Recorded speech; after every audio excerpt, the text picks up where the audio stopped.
Chapter 13. When Harry awoke the next morning, a significant part of his mind was convinced that the previous day had been nothing but a dream.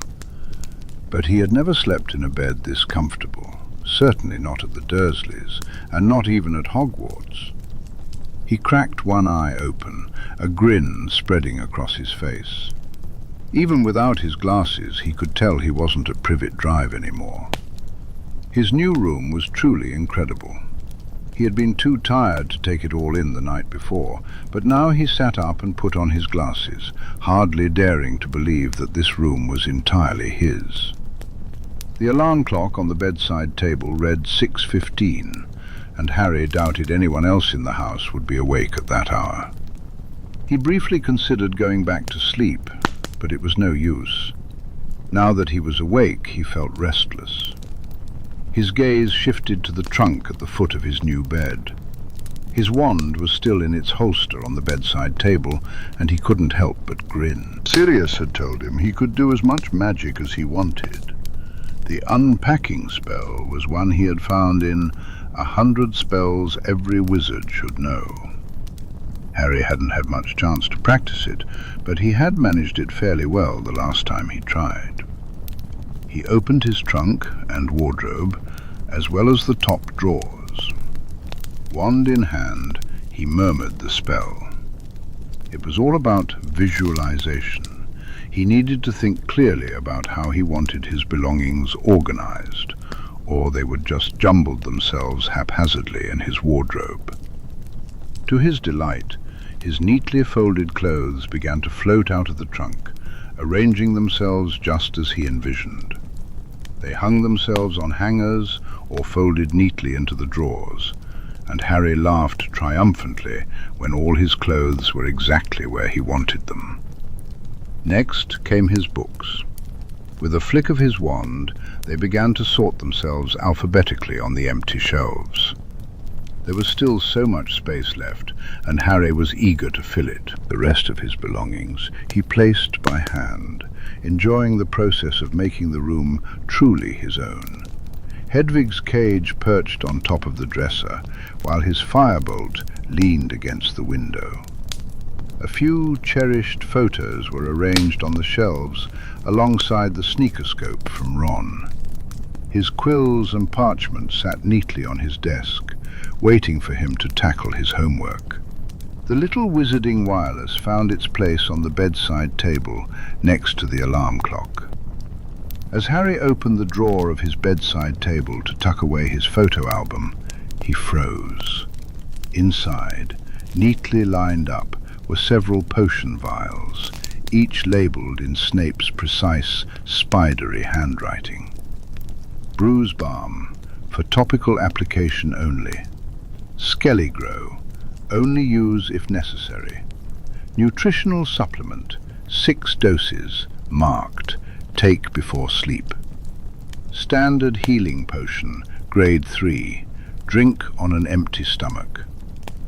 Harry's pulse raced in his throat, his palms growing clammy. Could Snape have snuck those in while he was sleeping? Or had he left them there before Harry arrived, before he'd witnessed how Harry lived with the Dursleys? He swallowed hard. How much did the adults think they knew? How many of Snape's suspicions had been confirmed during his little trip to retrieve Harry? Anxiety twisted in his stomach, clawing its way up his chest. Your father should have tried harder to beat it out of you. Maybe their similarities would be enough for Snape to remain silent. Surely, if he intended to confront Harry, he wouldn't have left the potions behind. After all, he was a Slytherin. He respected subtlety. Perhaps he would let Harry face his own demons. But if Snape knew, what did Remus and Sirius know? Just then, there was a knock on the door, and Harry quickly slammed the drawer shut. He flicked his wand to nudge the door open, revealing Remus in the doorway. Dressed in a dark brown dressing gown over blue striped pajamas, his hair stuck up in a dishevelled manner. "Morning, cub," "Thought I heard you up and about," Remus said, glancing around the room before noticing the wand in Harry's hand. Harry smiled as he held out his hand. "Making yourself at home? That's quite the book collection you're building there. I hadn't realized you were such a voracious reader." "I had a lot of things to research last summer, and plenty of access to flourish and blots," Harry admitted sheepishly, earning a chuckle from Remus.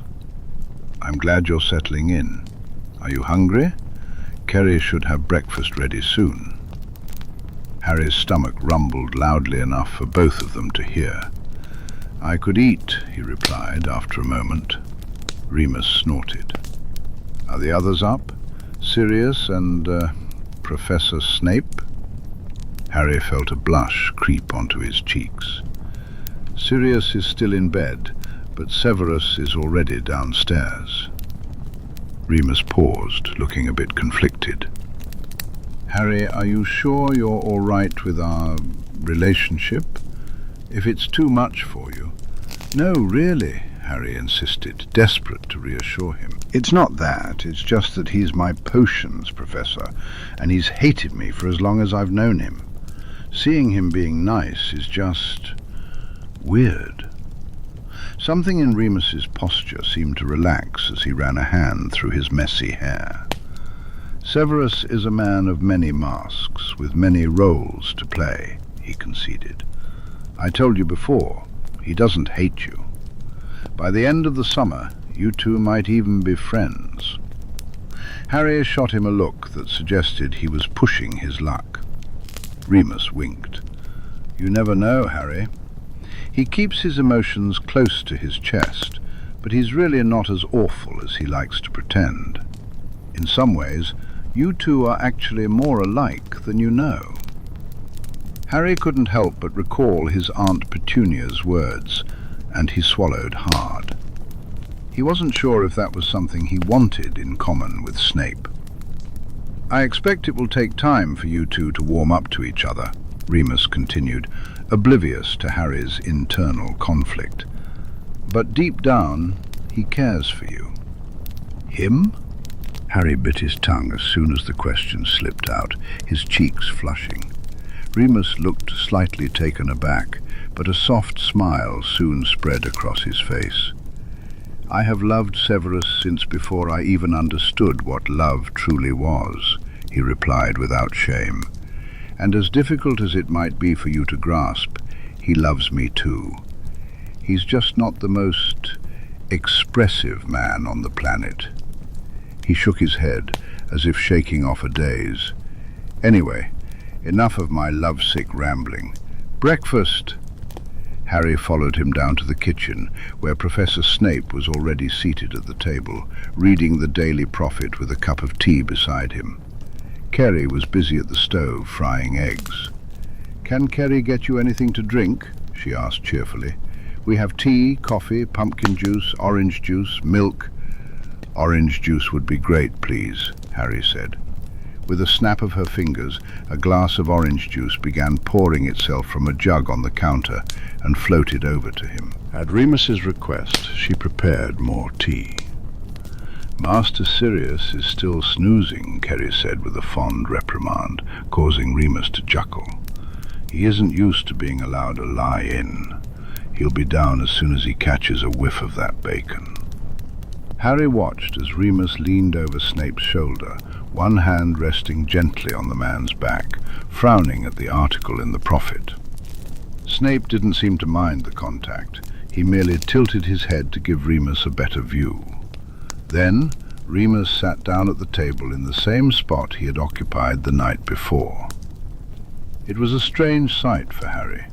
He hadn't seen many couples interact like that before, just his aunt and uncle, who were hardly role models for anything resembling a healthy relationship, and Mr. and Mrs. Weasley. He didn't think all the snogging teenage couples at Hogwarts counted. He couldn't imagine Snape and Remus behaving like the Weasleys.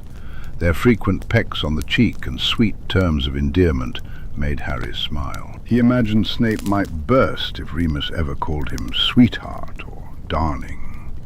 Yet Harry didn't doubt Remus when he said that Snape loved him. He just didn't think he would ever hear the professor actually say the words. As Remus had predicted, Sirius shuffled down the stairs in his pyjamas as the smell of bacon filled the house, still looking half asleep. He affectionately ruffled Harry's hair as he passed. "Morning, pup." He slumped into his seat and added, "Kerry, everything smells amazing." "You is being late, Master Sirius," Kerry replied, floating the breakfast plates over to the table. Sirius shot her a dazzling grin. "But you waited for me anyway, because you're wonderful." The house elf blushed and turned back to the stove. Kerry was so different from Dobby in many ways. Harry wondered which one truly represented house elves. "So," Sirius said once everyone had started eating, "let's go over the rules of the house." Harry eyed him nervously, and Sirius chuckled. "Don't look so scared, pup. It's just a few things. Number 1, no flying without telling one of us first, and definitely not after dark." That seemed reasonable. Harry knew he could get hurt flying at night. Number 2, don't go into the woods unsupervised. There are all sorts of things that'll gobble you up in there. Again, that was reasonable. Number 3, there's a potions lab in the basement. It's now Snape's domain. Don't go down there unless he specifically asks you to. Some of the things he brews are sensitive. Harry had no desire to venture into Snape's potions lab, so he nodded quickly. Number 4, expect retaliation for any pranks played. At this, Remus buried his head in his hands with a long, suffering sigh. "No prank wars, Padfoot." "But Moony," Sirius whined, sounding younger than Harry. "We just want a little fun," Remus exclaimed, glancing from Sirius to Harry and then to Snape, who raised an eyebrow. "If they prank me, you can be sure I will retaliate," Snape said unapologetically. Remus sighed. "You're just as bad as he is." "Fine. Rule 5. No permanent or potentially harmful pranks," he warned, adopting his professor voice. "Ugh, fine, spoil sport," Sirius muttered. Moving on. Rule 6. No going outside on the full moon. Remus has his potion, but we're not taking any chances. And finally, Rule 7. Ask if you need help. With anything. Whether it's help with a spell, your homework, or if you just need someone to talk to, all 3 of us are happy to help however we can. You don't need to handle everything by yourself anymore. Got it? I'll try. It would be a tough habit to break, and Harry couldn't make any promises. Sirius nodded, satisfied. Great. Now that all the boring stuff's out of the way, any questions? Am I allowed to write to my friends? Will their owls be able to find this place? Harry asked, wondering about the implications of the house being unplottable. Owl magic is different. They'll be able to find you anywhere. You're perfectly welcome to write to your friends, as long as you don't tell them where you are or who you're with, of course. Harry shot his godfather a look that said, "Duh." "There's a little owlery upstairs. I'll show it to you later," Sirius added. "There's an owl up there that I use when I need something more anonymous than my usual owl," Snape interjected. "Her name is Artemis. She's a tawny owl. You're welcome to use her if you need to write to anyone that might raise questions if Hedwig is seen visiting. Snowy owls are quite distinctive." Harry's mind immediately flashed to Draco and some of the other heirs. "Oh, thank you, Professor. I appreciate that." How long would it take him to adjust to this new life? Harry found it hard to adjust to Snape being nice to him. After breakfast, Snape was the first to stand. "I have potions to brew," he announced. Remus looked up from the paper with a fond smile. "Don't blow the house up," he said. Snape made a faintly offended noise and left the room. "What do you fancy doing today, Harry?" "After the grand tour, of course," Sirius asked, his enthusiasm evident.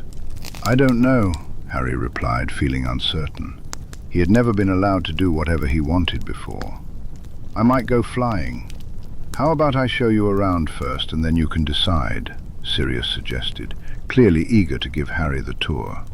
Harry glanced down at himself. "Give me 10 minutes to take a shower and get dressed, and I'll meet you in the entrance hall," he agreed. Sirius beamed at him. Harry's bathroom was far nicer than anything he was used to. It featured both a shower and a large clawfoot bathtub, all beautifully decorated in black and white marble tiles with silver accents. There was even a full-length mirror, so Harry took the opportunity to check the bruises on his back. They weren't as bad as he'd feared. He'd certainly experienced worse. Still, he decided to grab Snape's bruise balm to use after his shower. No need to look a gift horse in the mouth. When he met Sirius, he noticed that Sirius was dressed in loose jeans with a hole in the knee and a vintage-looking muggle-band T-shirt that might have actually come from the 1970s.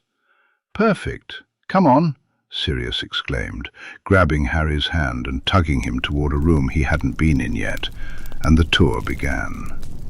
They visited the parlor, the smoking room, the downstairs bedroom suite, and the pantry.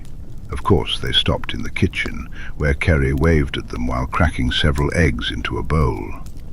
They also saw the formal dining room and the dueling room, and that was just on the ground floor. Harry was whisked through another sitting room, a playroom, at least 8 bedrooms, a nursery, 4 bathrooms, and a library, where they found Remus. Harry was absorbed in a book as they wandered through the big study, the small study, the music room, another playroom, and the owlery. They passed a bathroom that resembled a small swimming pool, a dressing room, and a drawing room, before heading all the way down to the basement to see the wine cellar, the wardstone and ritual room, the safe room, and the door to the potions lab. "I won't knock. Snape'll bite our heads off," Sirius said, gently steering Harry past the door. Harry was out of breath and couldn't understand how Sirius was still talking a mile a minute as they made their way back to the entrance hall. "This place is enormous," Harry exclaimed, and Sirius laughed in response. "One day, I'll take you to the Black family manor down in Cornwall. It makes this place look like a dollhouse." Harry stared at him incredulously. "Come on, I'll show you around the grounds."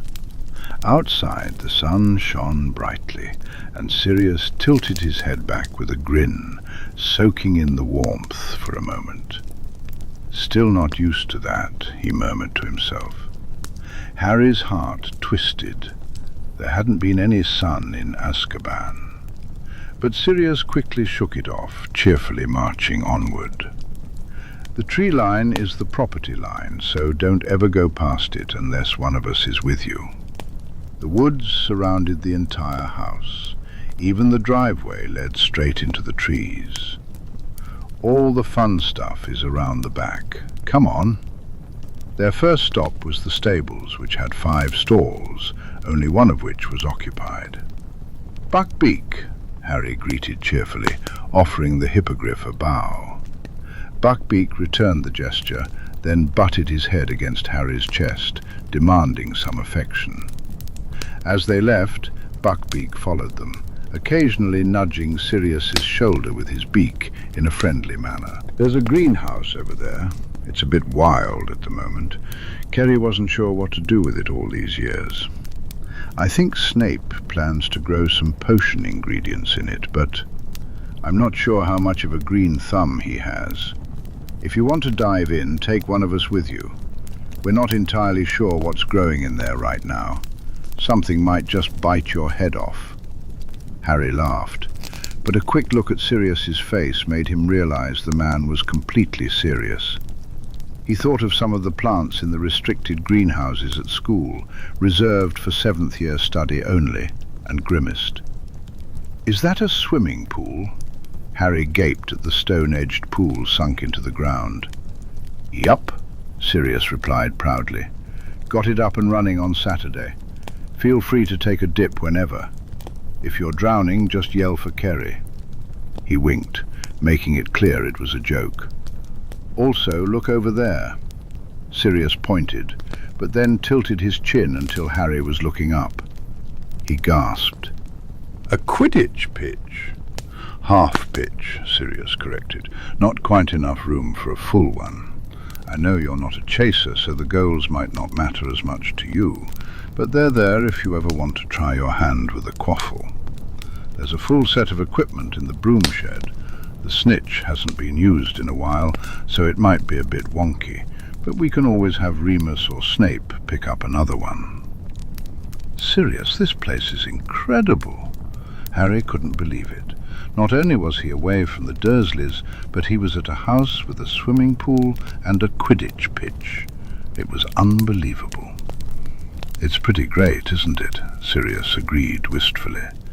It brings back old memories. I stopped coming here after my parents kicked me out. I spent every summer at James's instead. Mr. and Mrs. Potter were brilliant, don't get me wrong, and the Pottery is a dream house, but I've missed this place. Your parents kicked you out? Harry asked, surprised. Oh, yeah.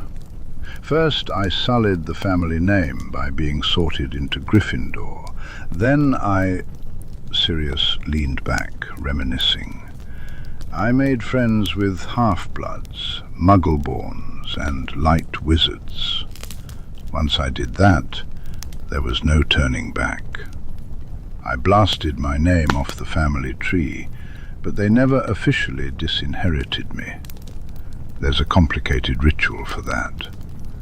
I guess Mum never got around to it, or maybe she hoped I'd come to my senses. Either way, I'm the head of the family now. At least I would be, if I weren't a convict. So who's the head at the moment? Harry asked. No one, technically, Sirius shrugged. The family magic went dormant while I was in Azkaban, but it's still there. Since I never had a trial, it was never officially stripped from me. I just can't fully access it until I can step into the Wizengamot and claim my seat again, which obviously I can't do until I'm a free man. Until then, Dumbledore's my proxy. His sour expression made it clear what he thought of that arrangement. Once you come of age, you can take it back, though.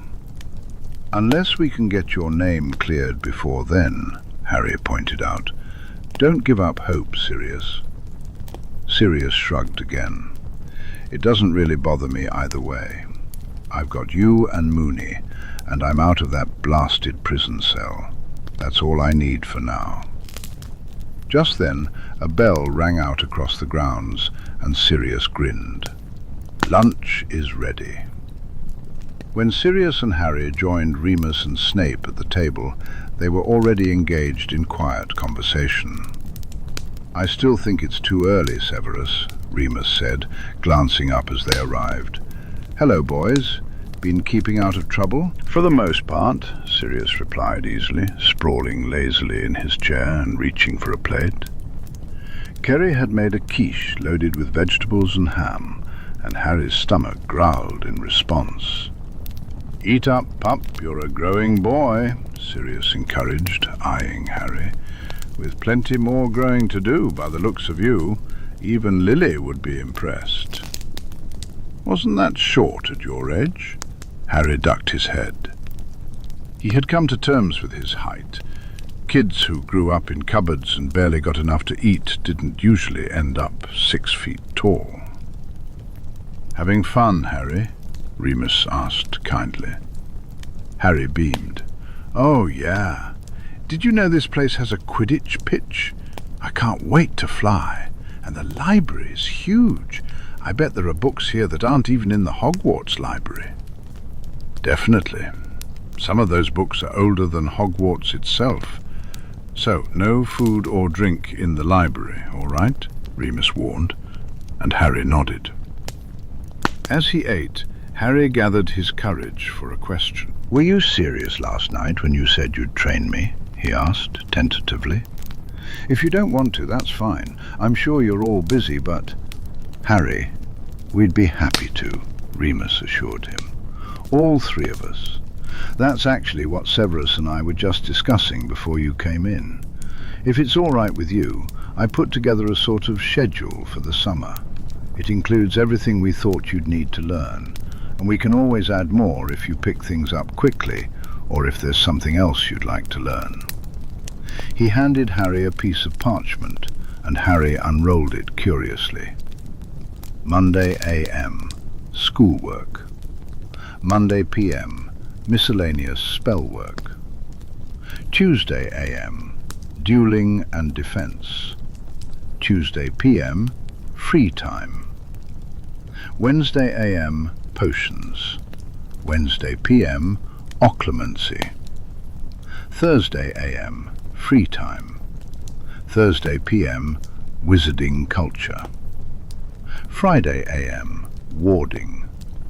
Friday p.m. Schoolwork. You can have the weekend free, and of course the evenings, and any time you feel it's too much, just say so, Remus added hurriedly. I just thought, it's a start. It looks great, Harry replied, his tone falling just short of sincere. Remus levelled him with a knowing look. What's wrong? Is it too much? No, it's just potions. He made a helpless face. I refuse to associate with anyone who cannot brew a simple potion. Pepper up potion, Snape drawled. I don't expect you to become a master, but by Salazar, you will be at least somewhat proficient in brewing by the end of the summer.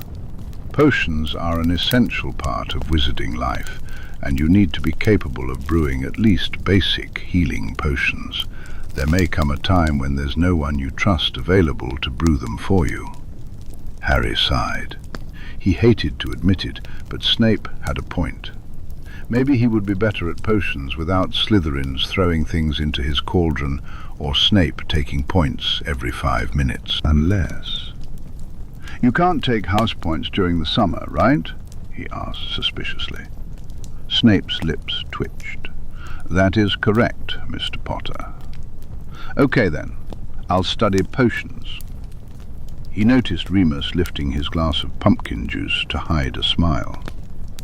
So we start tomorrow then, with schoolwork? Harry asked. If you'd like.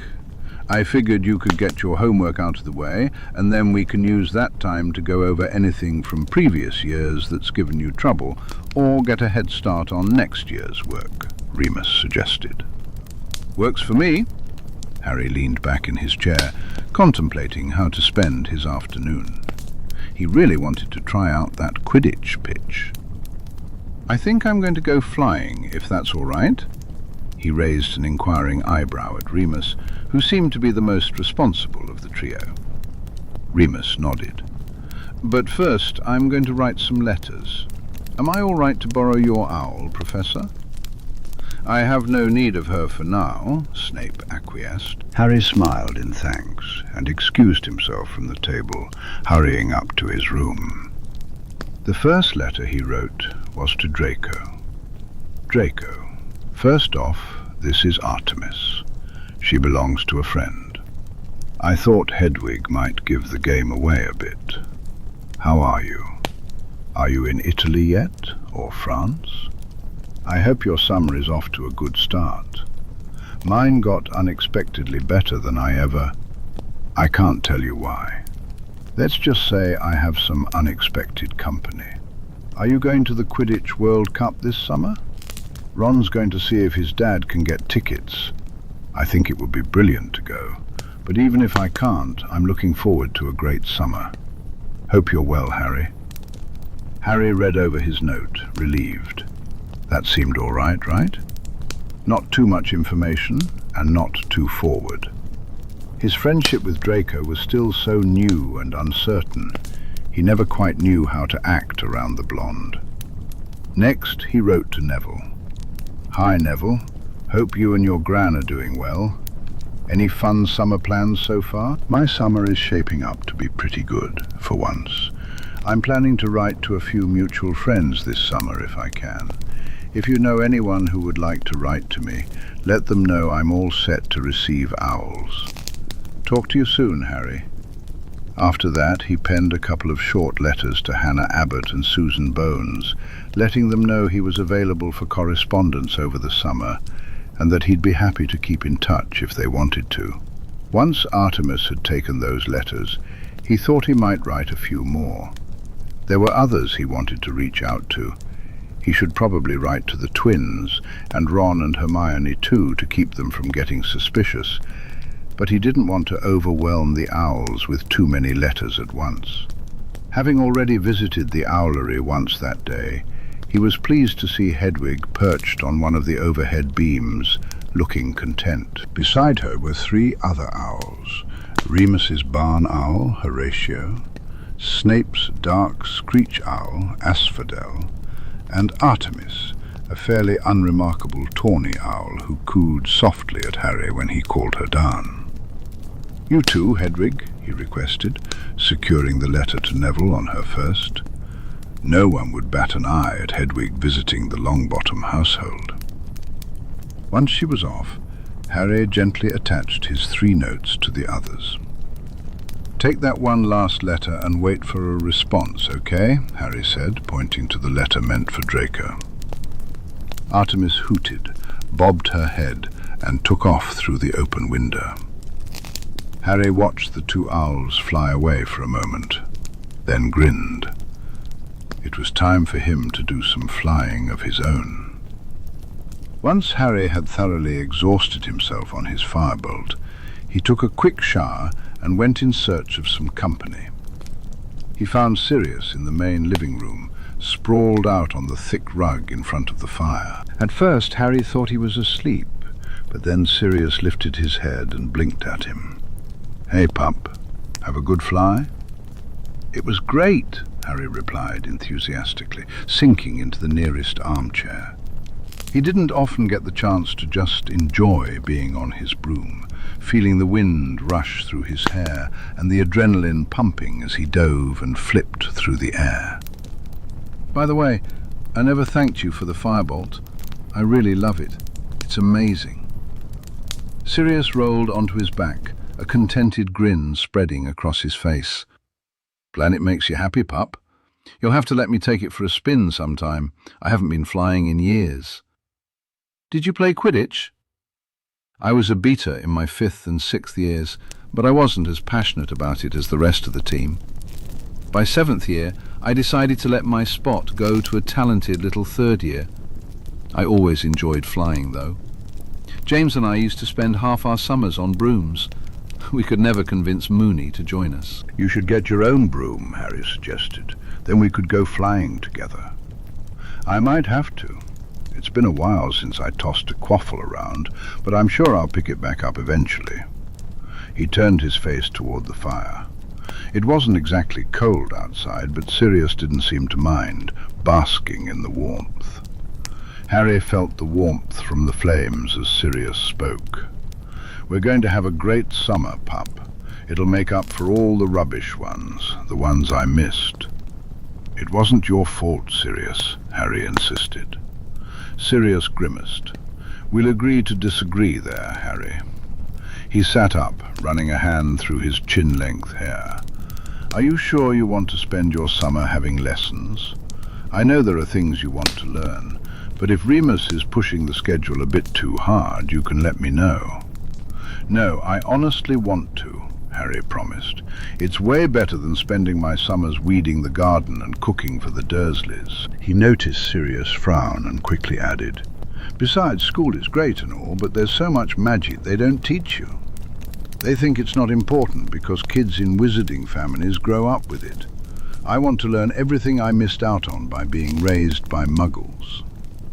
There were so many basic household charms they never bothered to teach in school, which would be fine if every student had parents to teach them, but not everyone did." "You really are Lily's boy, aren't you?" Sirius remarked. "Mooney told me, but I didn't quite believe it." After seeing you run after your friend into the shack, I thought you had to be James through and through." He chuckled to himself. Probably for the best, to be honest. James always needed Lily's logic to balance him out. He could be a bit thick on his own, bless his soul. "Everyone always says I'm like my dad." "I think it's because I look like him," Harry said, glancing down at his hands, which were darkening from the sun after spending the afternoon outside. "I think people forget that Lily had a Gryffindor streak a mile wide too," Sirius said, swinging around to sit cross-legged facing Harry. "And Merlin, she could prank with the best of them. She didn't do it often, but every now and then someone would really... You could always tell a Lily Evans masterpiece. They were beautiful. I remember in 5th year, this Ravenclaw guy cheated on one of Lily's best friends, so she hexed him to make every piece of cutlery melt the moment he touched it. She told him to eat face first, like the pig he was. It was brilliant. She was so studious and sweet the rest of the time that no one ever thought she could be trouble." "She sounds amazing," Harry sighed. She was. Far too good for our Jamie. He knew he was lucky to have her, but she loved him to bits, once he deflated his head a bit and stopped bullying Snape. I think half the reason it upset Lily so much was that James couldn't see how mad Remus was for Snape. He didn't even realize they were involved until after we graduated, and only then because he walked in on them, Sirius said with a roguish wink, making Harry blush. "How long have they been together?" Harry asked, curious. Surely James hadn't been oblivious to it all last year. Someone would have said something if 2 of the professors were involved, especially if one of them was Snape. The Hogwarts rumour mill wouldn't keep that quiet. "It's complicated with those 2, Sirius replied. "It was inevitable since 2nd year, but true love never does run smooth. As much as it pains me to admit it, old Snively is really Mooney's true love. It could be worse, I suppose." "Remus seems to like him," Harry said tentatively. There had to be something good about Snape if Remus loved him. "Oh, he's not as bad as he used to be. He's actually been fairly decent to live with so far," Sirius relented. "He'll probably be the one teaching you Occlumency, by the way. I thought about it, but Snape's a far better legilimens than I am. He's been helping me sort out my own mind, you know. 12 years in Azkaban really did a number on my organization." "Skills up there," he said, tapping his forehead. "He hasn't pried, hasn't asked questions, and hasn't mocked me for anything he saw up there. Maybe he really has changed." Sirius sighed. "Or maybe I was just too much of a pillock to see what Remus and Lily saw in him." Harry didn't know how to respond. Luckily, Remus called them for dinner just in time. Sirius jumped to his feet, his gloomy mood vanishing in an instant. "Come on, pup. Maybe after dinner we can get the 2 lovebirds to play cards with us or something. Have you ever played Warlock's Bluff?" Chapter 14. Harry's standards had always been fairly low, but even so, he had never been happier in his life. Living at Seren Du felt like all his dreams had come true at once. He spent his weekdays immersed in learning new spells, wizarding politics and his family history. He flew whenever he wanted, swam whenever he wanted, and spent evenings curled up in the living room with any combination of his 3 housemates, reading, talking, or playing card games. On weekends, Remus always tried to take him somewhere, insisting it wasn't good for him to be cooped up with just the 3 of them. Sometimes they brought Sirius along, usually in his dog form, Padfoot, or disguised with a glamour in Muggle areas. Occasionally, Remus even managed to convince Snape to join them. They ventured to the beach, the cinema, and the Muggle shopping centre in Cardiff. One memorable day, the four of them attended a Holyhead Harpies Quidditch match. No one batted an eye at the big shaggy dog Remus claimed as his familiar, and thanks to Snape's disguise charms, they went unrecognized. Watching live professional Quidditch was breathtaking, fueling Harry's desire to attend the Quidditch World Cup. Even his potions lessons became enjoyable once he and Snape realized that Harry wasn't half bad at brewing when he was in the right environment. Surprisingly, he didn't miss his friends as much as he thought he would.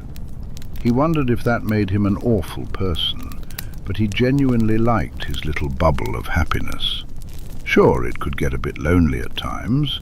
His three adult companions were often busy and couldn't always entertain his whims, but he was used to feeling lonely during the summer. It was nice not having to share space, make allowances, or fight for attention. At the Burrow, everything was chaos, and Hogwarts wasn't much different. Here, it was just him and his three sort of guardians, and he was mostly left to his own devices unless he sought out company. As his birthday slowly approached, he found himself reflecting on this newfound sense of freedom and contentment. For once, Harry was genuinely looking forward to celebrating his birthday. Sirius was up to something, flashing a mischievous grin every time Harry inquired about their plans, and Harry couldn't contain his curiosity. He gazed at the brand new Holyhead Harpies poster on his bedroom wall, then glanced at the alarm clock. It was 8 in the morning on a Saturday. Kerry wouldn't have breakfast ready for another hour. Sirius loved to sleep in on weekends, unless they had somewhere to go. If he had his way, he'd sleep in every day, but Remus always insisted he couldn't laze around all morning. With a leisurely stretch, Harry got up, surprised to see Artemis perched outside his window. He grinned and bounded over to let her in. A letter was tied to her leg, and once he carefully removed it, she hooted softly and flew away, undoubtedly heading to the owlery. Harry opened the envelope with eager fingers. Harry, France is disgustingly hot. My poor fair skin is not made for these sorts of temperatures. Even with sun-blocking charms, I'm spending most of my time indoors. Mother seems to think that's a perfect excuse to drag me around old museums and such rubbish. I refuse to believe you managed a successful Vronsky feint. You'll have to show me when we get back to school, because I'm fairly sure you're lying. And if you're not lying, how dare you? Gryffindor can't win the cup 2 years in a row. That's just rude. Have you been writing to Blaise Zabini? I was at his house in Italy the other week, and I could have sworn I saw this owl. If I'm not the only snake in your life, I'll be heartbroken, Potter. I thought we had something special. Father visited yesterday. It was awful. There's something bothering him, and I don't know what it is, but it must spell trouble. I don't want to go back to England, not if it means putting up with his foul temper. Summer. Do you think I might roast under the sun if I just stayed in France until September 1st? I learned a new card game from some French witches who are the daughters of my mother's friends. They attend Beaubaton, another magic school out here on the continent, in case you didn't know. The game is called Coup le Chat, which is a ridiculous name that translates to blow the cat. When I asked why, they just laughed. It's a fun game. I'll have to teach it to you. It's best with 3 players, so maybe we can invite Blaise to join us since you seem to enjoy chatting with him. I'll write again soon if I don't melt. Harry found himself smiling by the end of the letter, despite an odd twisting sensation in his stomach when Draco mentioned spending time with those French witches. Dudley always claimed that European girls were prettier than English girls. Did that apply to witches too? Not that it mattered if Draco was hanging out with pretty girls. Harry didn't care. He set the letter aside on his desk to reply later, shrugged on his new green dressing gown, and headed down to breakfast. "Good morning, Potter," Snape greeted cordially from his usual spot at the table, surrounded by tea and a potions journal. No one else was up yet, except for Kerry, of course. She had Harry's orange juice ready for him before he could even ask, and he gave her a grateful grin. "Good morning, Professor. Is Remus not up yet?" The full moon had been 2 nights ago, and Remus was still feeling the effects. "Not yet, but I don't think it will be long. He's feeling much better than he was yesterday." "That's good. Is there a plan for the day?" With the full moon still fresh in his mind, Harry wondered if they would be going anywhere like they had last Saturday. Sirius couldn't take him by himself, and he didn't want Remus to overexert himself. Indeed, but not until this evening. Plenty of time for Remus to gather his strength. As Severus spoke, muffled footsteps echoed down the stairs. Moments later, a drowsy Remus Lupin shuffled into the kitchen mid-yawn. As he passed by, he ran a hand over the back of Harry's neck. To Harry's surprise, Remus draped himself over Snape's back, burying his nose in the man's neck and pressing a kiss against his skin. Snape didn't seem bothered at all. He tilted his neck, allowing the werewolf better access, and Remus hummed in satisfaction. "Smells good," he murmured. Snape's lips curled slightly, hinting at a fond smile. "Do sit down. You're embarrassing, Potter," Snape said. Remus huffed softly, dragging his nose up Snape's jaw and planting a kiss on his cheekbone. "Don't care." Yet he did take his seat at the table, shuffling his chair closer to Snape's and resting his head on the man's shoulder, letting his eyes fall half shut. Ever since Snape had finally lifted Dumbledore's curse from Remus, allowing him to reconnect with his wolf side, he'd had days like this, especially around the full moon. Those were the days when he let his wolf instincts come through a little more, becoming more aware of the scent and feel of pack. Harry had never seen him be this affectionate with Snape before. It was sort of sweet. Watching Snape remain unfazed, Harry wondered if the couple was more tactile in private. Remus had mentioned that only Harry's parents and Sirius had ever known the truth about their relationship, so clearly keeping their distance in front of others was nothing new for them. As Remus slowly woke up, he began to return to himself. Though he didn't seem particularly embarrassed by his behavior, he pressed another kiss to Snape's jaw before scooting his chair back to its usual spot. Kerry's set breakfast was underway, and none of them waited for Sirius to arrive, diving into their meals with enthusiasm. He showed up about 10 minutes later, dressed and ready to face the day. "Morning, everyone. Moony, did you even sleep last night, or did Snape keep you up?" Sirius teased, then added, "Oops, sorry, Harry," as he noticed the teen's bright blush. "I'm just saying you look like you could use a few more hours." "I'm awake," Remus assured him. "It's just taking a bit for my human brain to kick in." "Pfft, human brains," Sirius scoffed. "Who needs them?" Suddenly, Harry asked, "Is it hard to become an animagus?" The thought had crossed his mind. Sirius blinked, taken aback. "I mean, it's not easy. There's a reason most people don't do it, but most witches and wizards are capable."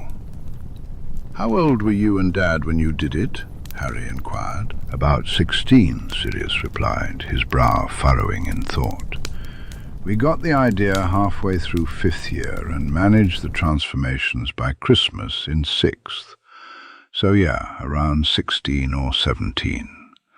But wait until you're a little older," he added with a grin. Harry pouted. "Can't I at least find out what animal I be?" he pleaded. Sirius let out a hearty laugh. "That's a slippery slope, little pup. Once you know, it's hard to wait, unless you turn out to be something awful, like a slug." He stuffed a large piece of toast into his mouth, chewing thoughtfully. After swallowing, he looked at Harry with consideration. Tell you what, if you keep your grades up through 4th year, maybe I'll start teaching you in your 5th. It could come in handy. Harry's face lit up. That sounded easy. It's a deal. That includes your arithmancy and runes grades, all right? There will be tests, won't there, Remus? Absolutely. Grueling ones, Remus agreed, now perking up after his second cup of tea. Harder than your OWLs. Once Harry had finished all his homework, he had requested that his schoolwork sessions be turned into... Harry had mixed feelings about his arithmancy and runes classes. He regretted some of his elective choices, but it was too late to change them now. "I'll pass them," he declared confidently, finishing off his orange juice. Kerry took his empty plate away, ready to wash it. "What are we doing today?" Harry asked, curiosity bubbling up. "We don't need to leave until 6, so until then, whatever you want," Sirius replied, a mischievous grin spreading across his face. Harry's interest piqued. "Where are we going at 6? Sirius's grin widened. "It's a surprise." Harry huffed. Sirius never spoiled surprises. "Can we go swimming for a bit?" His previous experiences with swimming pools had been less than enjoyable, just obligatory lessons in Muggle primary school, where Dudley had made it his mission to try to drown him. But now he found he actually enjoyed being in the water. "Sounds good to me. What are you two up to?" he asked Remus and Snape, who exchanged a glance. "I had no prior plans," Snape replied, "though I won't be here tomorrow. The headmaster has need of me for something." The mention of Dumbledore cast a brief shadow over the group, and they all shared a knowing look. Harry ambled back upstairs to change into his swimming trunks, not bothering to wait for Sirius. He dashed to the pool, leaping in with a splash. Just then he heard a loud bark behind him. He turned just in time to be hit with a wave of water as a huge dog cannonballed into the pool. Laughing, Harry swam over to the edge, watching as Sirius's doggy paddle effortlessly transformed into a front crawl as he shifted back into his human form. "Got you there, pup," Harry teased, ruffling his wet hair. Harry ducked away, diving under the water once more, grateful for the charms Snape had added to his glasses so he could see clearly underwater. He settled in the shallow end for a moment, enjoying the sight of Sirius swimming leisurely back and forth. After a few weeks of freedom, Sirius looked years younger than he had during his time in Azkaban and on the run. His ribs were no longer visible, and his arms and shoulders had gained some muscle definition. The olive tone of his skin was now kissed by the sun, giving him a healthier appearance. He often insisted he didn't look anything like he did in the good old days, but there was no denying it. He looked much better. Harry was also looking significantly better after a summer free from the Dursleys. Thanks to Kerry's cooking, along with hours spent swimming or flying on his broom, and dueling with Remus and Sirius, which was a workout in itself, he had gained quite a bit of muscle.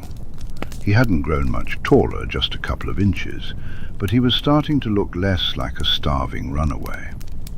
As he joined Sirius in the pool, half-heartedly trying to race him, Harry didn't notice they had company until a splash echoed through the air. Moments later, Remus surfaced, his hair slicked back against his forehead and a wide grin on his face. Harry beamed back at him. Remus hardly ever swam with them. To Harry's surprise, Remus wasn't alone. Snape was walking toward the pool, clad in a pair of black swimming shorts and a plain grey t-shirt, a book tucked under his arm. The dark mark on his left forearm appeared as a grey smudge against his pale skin.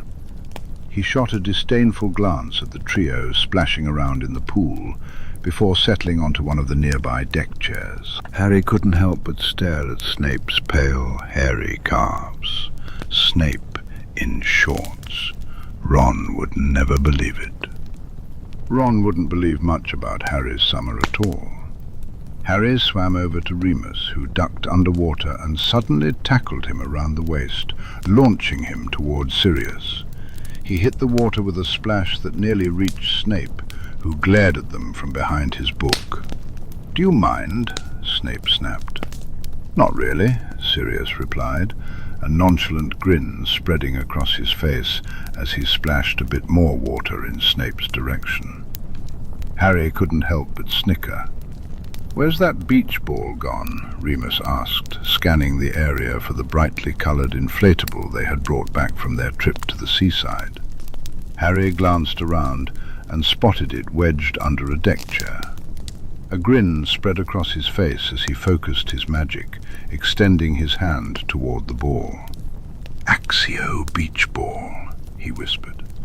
There was a brief tug, and the ball zoomed into his grasp. "Look at you," Sirius cheered, diving over to drape himself across Harry's shoulders, his face lit up with delight. "A wandless summoning charm, you little show-off." Harry felt his cheeks flush with pride. He had been practicing this for a while, using the book he had bought to help him stay more in tune with his magical core. After the extra spells Snape had found on him, he never wanted to feel vulnerable to someone else's magic again. The three of them tossed the beach ball back and forth, with Sirius becoming increasingly aggressive and daring as the game progressed. At one point, he launched himself off Remus's shoulders to spike the ball down toward the water, laughing when it made Harry squawk in surprise. Needing a moment to catch his breath, Harry swam over to the edge of the pool and leaned his elbows on the stone tiles. "Good book, Professor?" he called cheerfully to Snape, who glanced up from his reading. "Indeed." "You should come swim for a bit, you know," Harry suggested. "Maybe you could try to drown Sirius." "Oi!" Sirius protested from across the pool. Snape's eyes sparkled with amusement. "Tempting," he mused. To Harry's utter astonishment, Snape set his book down and sat up. Moments later, Harry was staring at his professor's bare chest as he shed his t-shirt and walked toward the pool. A loud wolf whistle broke the moment, and when Harry whipped around, he caught the exasperated look on Remus's face, confirming that he had definitely not made that noise. Snape stood at the edge of the pool, a smirk on his face and a beach ball in one hand. He was as pale as snow, thin and wiry, with faint scars crisscrossing his torso and biceps. Harry tried not to gawk. After all, Snape hadn't even taken his shirt off when they went to the beach. Without hesitation, Snape dove smoothly into the deep end, resurfacing a few feet away from Remus. His dark hair clung flat against his head as he glanced sideways at Remus. "Am I allowed to drown the mutt?" he asked, a hint of mischief in his voice. Remus sighed, struggling to contain his laughter. "I'd rather you didn't," he replied, his tone light. "But whatever makes you happy." "Oi!" Sirius interjected, feigning anger. "No drowning the Padfoot. This is a no-drowning pool." "What a pity," Snape drawled, then launched himself back into the water. He ignored the three of them completely, swimming steady lengths along the pool's edge, skillfully dodging the beach ball when necessary. After about 20 minutes, he hoisted himself out of the water and made his way back to his deck chair. As he walked away, Harry caught a glimpse of a nasty, twisted scar running diagonally across Snape's mid-back, a mark that looked almost like a whip's lash. "Don't ask," Remus murmured softly, his honey-coloured eyes following Snape as he cast a drying charm on himself and tugged his t-shirt back on. "He's trusting you enormously to even let you see them." Harry nodded, turning his gaze back to the pool. To his surprise, he realized he was actually starting to like Snape quite a bit. The man's quick wit and dry humor were unexpectedly hilarious, and he was a great teacher now that he didn't harbor hatred toward Harry. The thought of returning to school in September, when they'd have to pretend to be enemies again, left him feeling uneasy. They lingered in the pool for a while longer, then eventually dried off and made their way back to the house, where Sirius playfully wrestled with Harry on the way. After lunch, Snape and Remus disappeared into their room, with Remus claiming he needed a nap before their evening plans. This left Harry pestering Sirius to help him practice fourth-year transfiguration spells. Even though he couldn't showcase his progress in class without raising Dumbledore's suspicions, he was determined to prepare as much as possible. Hermione would definitely be impressed by how much of a bookworm he was becoming. The Manor Library had quickly become one of his favorite places, and the shelves in his room were filling up fast. He even had a whole section dedicated to fiction, both wizarding and Muggle. Remus insisted that books were about more than just learning, and made sure Harry started with the classics. Reading Muggle interpretations of magic was wildly entertaining. Kerry called them down for an early dinner, and Harry was practically vibrating with excitement throughout the meal, eager to find out what his godfather had planned. He wolfed down his food, glancing at the clock. There were still 20 minutes to go. "Do I need to go change?" he asked, looking down at his plain jeans and t-shirt before turning to the adults. "Where are we going? Magic or Muggle?" "Muggle. Grab your jacket, we'll be outside," was all Sirius would reveal. Harry nodded and raced upstairs to his bedroom, throwing open his wardrobe. Sirius had been wearing jeans and a t-shirt, but he managed to make everything look cool. Snape was dressed in black jeans and a dark green button-up, while Remus wore grey trousers, a button-up shirt, and a cardigan. Not exactly helpful. Eventually, Harry settled on a nice pair of dark jeans, a blue long-sleeve shirt with a geometric design, and his silverling jacket and boots. He attempted to tame his wild hair, but gave up after a couple of minutes, shrugging helplessly at his reflection. After ensuring his wand was in its invisible holster, he grabbed his Muggle wallet from his desk and hurried back downstairs. In the entrance hall, the three adults waited. "You ready, pup?" Sirius asked, excitement sparkling in his grey eyes. Harry grinned and nodded, eager to follow them out into the driveway. Since they couldn't apparate or disapparate from inside the house, they had to walk about 20 feet to get past the wards. Before they left, Snape turned to Sirius and cast a few spells to conceal his true identity. His hair transformed to a short, mid-brown style. His jaw became narrower, and his skin darkened several shades. While it wasn't entirely necessary, after weeks of good meals, a shave, and a haircut, Sirius looked nothing like the man on the wanted posters, and his face hadn't graced Muggle news in months. It was better to be safe than sorry. Harry took Sirius's arm, bracing himself for the familiar sensation of being squeezed through a tube. They materialized in an empty alley, with Remus and Snape right behind them. Harry fell into step beside his godfather, bouncing on his toes as they left the alley and stepped onto a street adjacent to what looked like a huge park. It was bustling with people, blocked in by barriers, and rising above the crowd, Harry could see a stage structure. The sound of lively, folksy rock music filled the air. Sirius wrapped an arm around Harry's shoulder, pulling him close as they joined the line at the entrance gate. "Have you ever been to a concert before, cub?" Remus asked from behind, his eyes bright with anticipation. Harry shook his head. "Well, this is a great one for your first time. Just stay close to us, okay?" At the gate, Sirius handed over 4 tickets, and each of them received a wristband. Harry's was red, marking him as underage. Once they passed through the barriers, the crowd thinned out, revealing a row of smaller stalls selling food and merchandise. "Open-air concerts are always better than something in a venue," Sirius declared, keeping his arm around Harry as they ventured into the lively atmosphere. Sirius leaned in closer to Harry, his excitement palpable. "There's more space here. It's not as smoky, and the music sounds even better." As the song came to an end, a wave of applause washed over them. The lead singer said something, but Harry couldn't quite catch it before the next song began. Sirius guided him around a corner, and finally Harry caught sight of the stage. The concert felt very family-friendly. A large group was gathered at the front, while further back people were scattered about with blankets and picnics.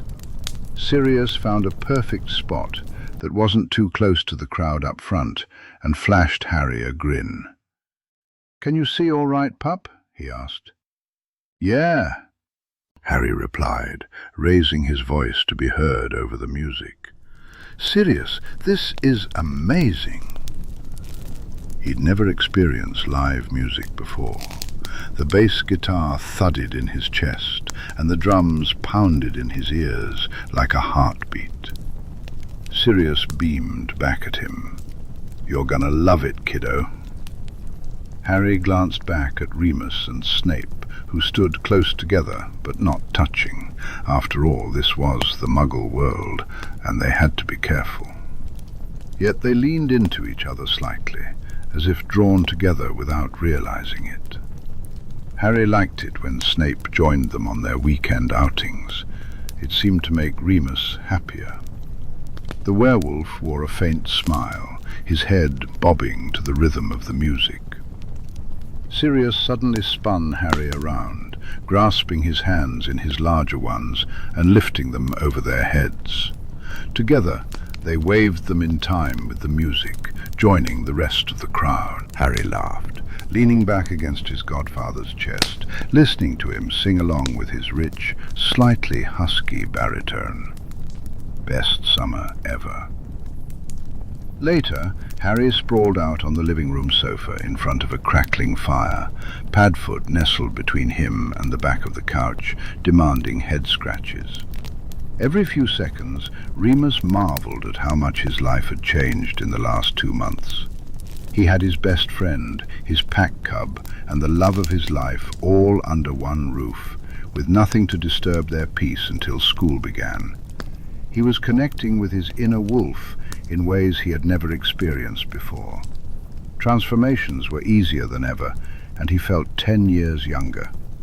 If it weren't for Harry's age and the absence of Lily and James, it would almost feel as if the last 13 years hadn't happened at all.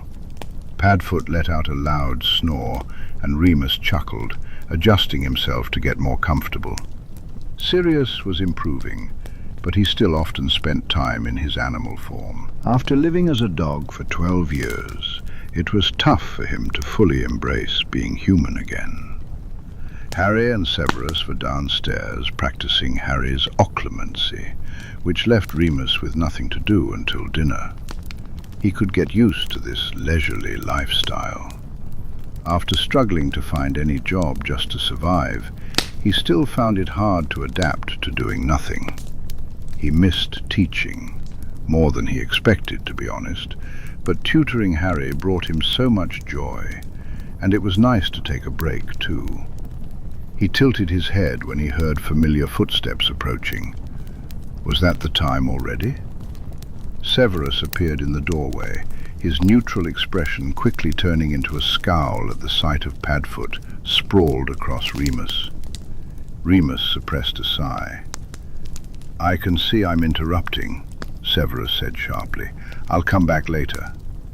"Severus," Remus called out, but the man turned away. With a resigned sigh, Remus extricated himself from under the dog and stood up from the sofa. "Go back to sleep, Padfoot," he muttered, rubbing the dog's head as Padfoot looked up at him in drowsy confusion. He hurried after Severus, catching up to him halfway down the corridor and gently grabbing his elbow. "Severus, what did you need?" he asked. "I was going to ask if you wanted company while reading," Severus replied. "Before dinner, but I see you've already found it," Severus retorted. The hurt in his voice was unmistakable to Remus, and he frowned. "I always want your company," Remus murmured, leaning in closer. "Sirius snores." That seemed to be the wrong thing to say. Severus yanked his arm away from Remus's grip and stalked off toward the stairs. Remus hurried after him. "Severus, please," he urged. "Tell me what I'm doing wrong." "If you can't figure it out yourself, that should be proof enough," Severus snapped. In that moment, Remus felt as if they were 16 again, navigating the minefield of Slytherin versus Gryffindor, werewolf versus future Death Eater. Two teenage boys desperate for connection, yet terrified of being hurt. He had hated being 16. "Severus," he said again, sliding a hand to the back of the man's neck. Moony whined in the back of his mind, asking why their mate was sad. Remus wished he had an answer. He looked deep into those near black eyes he loved, trying to understand. "Go back to your mutt, Lupin," Severus urged. "I have other places to be." Slowly, the realization dawned on Remus, and he almost groaned. Again? He thought he had put this to rest over a decade ago. "Severus," he murmured, gently pushing the man against the wall. Not hard enough to hurt, but enough to make a point. Severus's back hit the dark blue wallpaper. "There is nothing between Sirius and me. There never has been, and there never will be anything but a very deep, utterly platonic love between us. You know that. You know we kissed once when we were drunk in 5th year, and it was the worst kiss of my entire life." "He might have gotten better since then," Severus muttered. Remus snorted. "If you want to go find out, by all means, go ahead," Remus retorted dryly, "but I have zero interest in doing so." "Does he know that?" Severus asked. "Of course he does. Severus, my God, a blind man could see the way I look at you, like you hung the whole Merlin-damned Milky Way." He sucked in a sharp breath, his heart breaking that even after all these years, Severus still just didn't get it. Sirius has been through hell.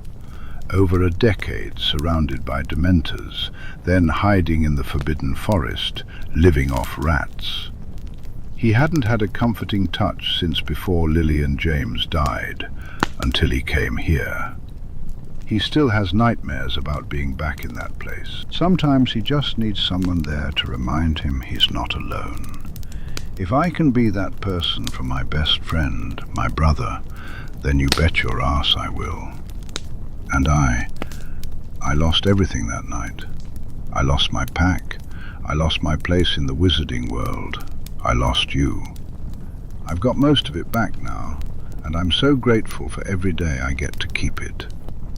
I lost Sirius for 13 years. I need him, Severus. Not the same way I need you, but I need him all the same. Please don't begrudge me that. Know that I only ever want you. You're my heart, Severus. You have been since we were bloody 13. Tears filled his eyes as he gripped Severus's shoulders desperately. He couldn't bear the thought of Severus ever making him choose between him and Sirius. "You need that affection," Severus said knowingly. "The affection I can never give you." "I don't care," Remus burst out in frustration. "I'm not ashamed of loving you. I didn't hide it from Harry, and I won't hide it from Sirius. I'd announce it in the bloody Prophet if it wouldn't risk both our lives. You're more reserved, and I understand that completely. I love that about you. But don't tell me you can't give me affection when you show it to me all the time. It may not be the typical public affection, but I never expected that from you, Severus. I've never doubted your love for me, so please don't insult me by doubting mine for you. Cuddling with Sirius, especially when he's a dog, Merlin, is nothing more than platonic comfort. I won't give that up, but I need you to trust me." Severus breathed deeply, the silence stretching between them until his anguished eyes met Remus's once more. "You're not the only one who lost everything that night, Remus," he said eventually, each word heavy with pain. "I had to live through the aftermath. I had to carry on. Forgive me if I find it hard to believe we're done hurting each other." Remus gripped the front of Severus's robes and pulled him into a fierce kiss, trying to pour every ounce of his feelings into the embrace. It was messy, with their teeth clashing and a desperate groan escaping Severus's throat. They both breathed hard when he finally pulled away. "Believe it, Severus Snape," Remus declared firmly. He had never been more certain of anything in his life. "We are done. Darkness is coming, but whatever happens, we will face it side by side, on the same team. If anything wants to get to you, it's going to have to go through me, because we are done hurting each other, and you are mine." The last word was a growl, and he knew his eyes were glowing gold. "We've wasted so much time, Severus, so much time fighting the inevitable, pushing each other away to avoid future pain. We're too bloody old for that now. I can't lose you again." Severus's voice was a heartbroken whisper. Remus pressed closer, as if trying to crawl inside Severus's chest and call it home. "You won't," he promised, though he knew it was a vow he could never guarantee. Anything could happen, but he knew only death would tear him away from the man he called his own. "You won't lose me. I'm yours. I've always been. Yours. My heart beats to the rhythm of your name. My soul is woven with your magic. There's not a part of me that isn't completely devoted to you. Severus, please." Severus let out a low growl, and suddenly Remus found himself pushed back through a door that slammed shut behind him. He looked up and realized they were in a bedroom. It wasn't theirs, but it wasn't Sirius's or Harry's either, so it was good enough for him. With a sound that was more wolf than man, Severus tossed his Slytherin lover onto the bed and crawled after him, eyes dark and intense. One of them reached out. He wasn't sure who, but he heard the lock click firmly, and in that moment he stopped caring about anything that wasn't Severus's skin, Severus's voice, or Severus's scent. Mooney howled in the back of his mind. Severus met him at every turn, tearing at clothing and tugging at hair. Remus was lost in the moment, but it was fine. It was perfect. Severus would find him again. He always did. Chapter 15. 2 days before Harry's birthday, Snape stormed into the house after a meeting at the school, his eyes blazing with fury and magic that rattled the windows. "That foolish, idiotic, reckless, careless—" "Calm yourself," Remus said, stepping forward to place soothing hands on Snape's shoulders. He leaned his forehead against Snape's for just a moment. "What has Albus done now?" "Not just Albus," Snape snarled. "The whole sodding ministry." Harry exchanged a worried glance with Sirius. "What's going on at the ministry?" he asked. Snape took a deep breath, straightening up. "The Department of International Magical Cooperation has decided to revive the Triwizard Tournament." Both Sirius and Remus swore loudly, and Remus's empty teacup exploded in response. Harry stared at them, confused. "What's the Triwizard Tournament?" Seeing that Remus was a bit too preoccupied with Snape's rant about the dunder-headed buffoons, Sirius turned to Harry. "It's a competition between 3 magical schools, Hogwarts, Durmstrang and Beauxbaton. Each school puts forward a champion who faces off in 3 tasks designed to test their magic, courage and quick thinking." "That doesn't sound so bad," Harry mused, actually thinking it sounded quite fun. Sirius's expression turned grave. "The tournament was discontinued in 1792 due to the exceedingly high death toll among both champions and spectators, he said flatly. Harry's stomach sank. Oh. Not only are they reviving the tournament, but of course Hogwarts is hosting, Snape continued. As if we didn't have enough to deal with. The school will be swarming with foreigners, including bloody Karkaroff. Karkaroff? Sirius interrupted, his head snapping around. What the hell is he doing there? He's the headmaster of Durmstrang now, Snape replied, looking as if he'd swallowed a lemon. They do so enjoy their dark arts. Harry didn't dare ask who Karkaroff was, but a sense of dread began to settle in his chest. Harry wasn't sure he wanted to know the answer. The students aren't supposed to know, but I bet anyone with a parent in the ministry will have heard the news by the time school starts back up, Snape said, his frustration evident. They're limiting entry to those who are of age, but from what little Albus shared with me about the plans for the tasks, it's going to be chaos, regardless. Have they hired a new defense teacher yet? Remus asked, still resting his hands on Snape's shoulders, absent-mindedly kneading the tense muscles. Snape shook his head. If they have, I haven't been informed. Let's just hope it's someone competent, especially with everything happening at the school. Well, if you can only enter if you're 17, I'll just stay out of it then, won't I? Harry pointed out diplomatically. Sure, there'll be a lot of new faces around the castle, but most of them will be students. I'll just watch the Triwizard Tournament, keep my head down, and stay out of Dumbledore's way. You'll still need to be careful, Remus warned. With so many people coming and going, it'll be easier for someone to slip in where they shouldn't. To be honest, it doesn't sound much more dangerous than my previous school years. I mean, we had a teacher possessed by Voldemort, a giant basilisk roaming the halls looking for blood, and a mass murderer out to kill me. No offense, Sirius, he added with a smirk. All on top of a headmaster with some secret plan to use me as a magical bomb. Just a pretty standard year, to be fair. The three adults stared at him for a moment. Why the hell are we letting him go back to that school? Sirius muttered. Why the hell do I work at that school? Snape agreed, shaking his head. Harry snorted. It'll be all right, he said, unfazed. School-sanctioned danger felt like a refreshing change from the usual chaos. Remember, students aren't supposed to know until it's officially announced.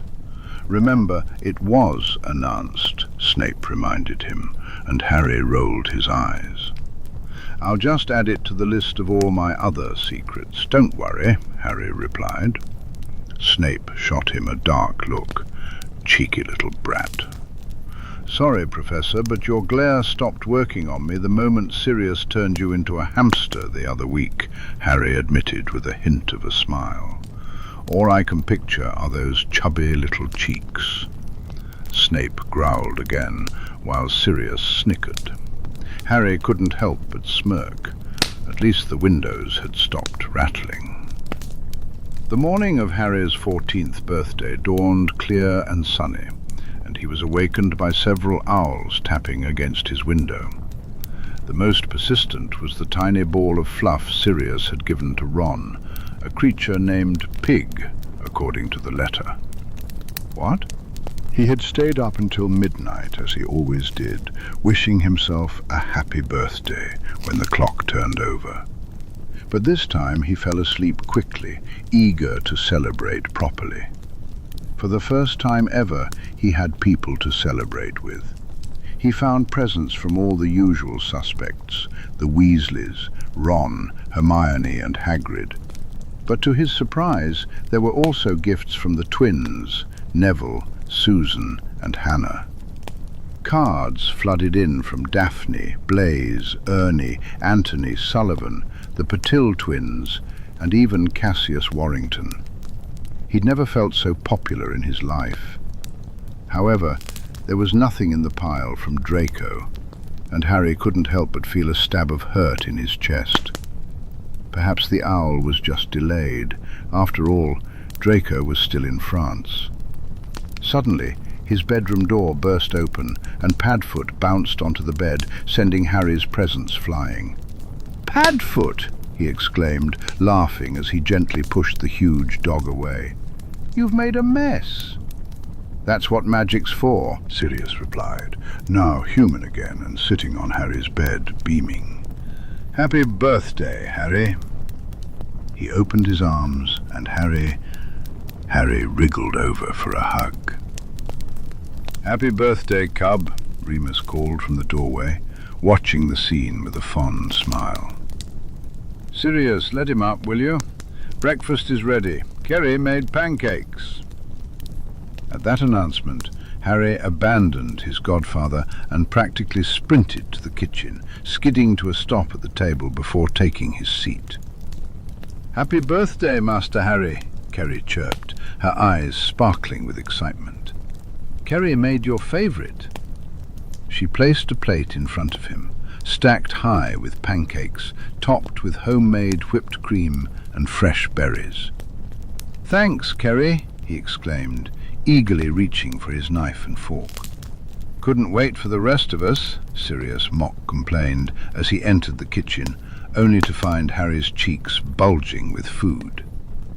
"It's pancakes, Pads," Harry said, swallowing quickly. For once, Snape was the last to arrive at the table, nodding at Harry in greeting. "Happy birthday, Potter." Harry grinned back, making sure his mouth wasn't too full of pancake. Snape still looked mildly disgusted. "So, what are we doing today?" Harry asked, curious. "Well, you've got your potions lesson this morning, and—" Sirius broke off, laughing at the offended look on Harry's face. "Kidding, kidding. You've got presents in the living room, and then a little surprise around 10. If it was the surprise Sirius had been hinting at for weeks, Harry couldn't wait. Breakfast was lively, and once all the pancakes were gone, the four of them moved to the living room, where several wrapped presents sat on the coffee table. "Go on," Remus urged, gently nudging Harry forward. Harry hesitated, unsure where to start. He'd never opened birthday presents in front of anyone before. At least during Christmas, everyone else had presents too. He reached for the first one on the pile, a heavy box wrapped in brown paper from Remus. Tearing open the paper carefully, he gasped when he revealed a box set of 4 beautiful hardback books. "The Earth-Sea Quartet," the box read in shiny foil letters. "She's a Muggle author," Remus explained. "I think you'll really like them. I started reading them when I was your age. The last one only came out a few years ago." "Thanks, Remus," Harry murmured, carefully setting the books aside to reach for his next present. The wrapping was plain brown, but the handwriting on top revealed it was from Snape. He was surprised it wasn't book-shaped. As he peeled back the paper, he uncovered a small leather roll-up bag, about the width of his calf.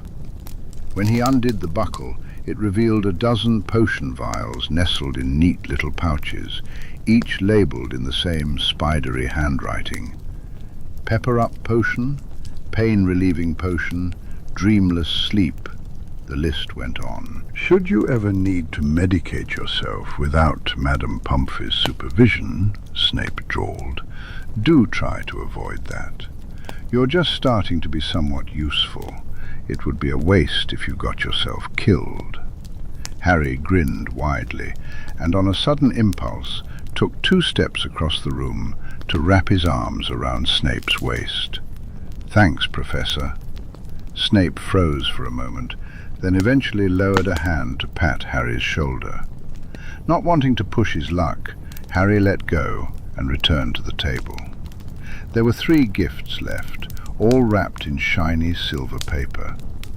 "That one's from me, that one's from me and Moony, and that one doesn't really count because it should have been yours to begin with," Sirius explained, pointing to each in turn. Harry decided to open the one from Sirius first. He tore into the paper with a hint of hesitation, just in case it exploded with glitter.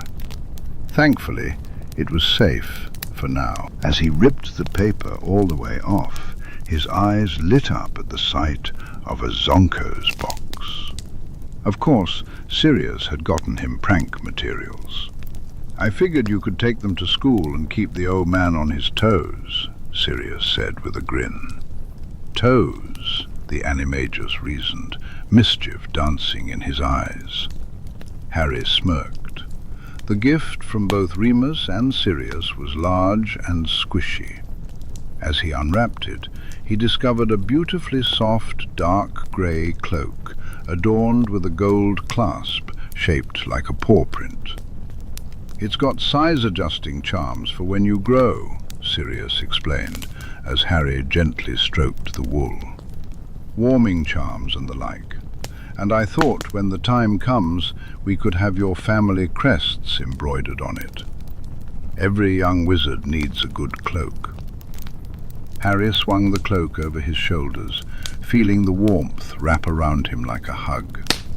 He grinned, realizing that the only wizarding clothes he owned were his school robes.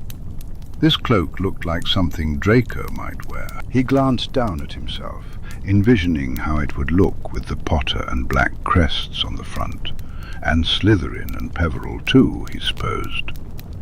"It's brilliant," he declared, and Sirius beamed with pride. The final present was a large, brightly coloured tapestry. Clearly old and of Indian origin, it depicted an abstract scene of the creation of the world according to Hindu mythology. Harry had to set it on the floor to unroll it fully, his eyes widening as he studied the intricate weaving. "This was brought over with the first Potters to emigrate to Britain, made by their ancestors," Sirius explained, his voice thick with emotion.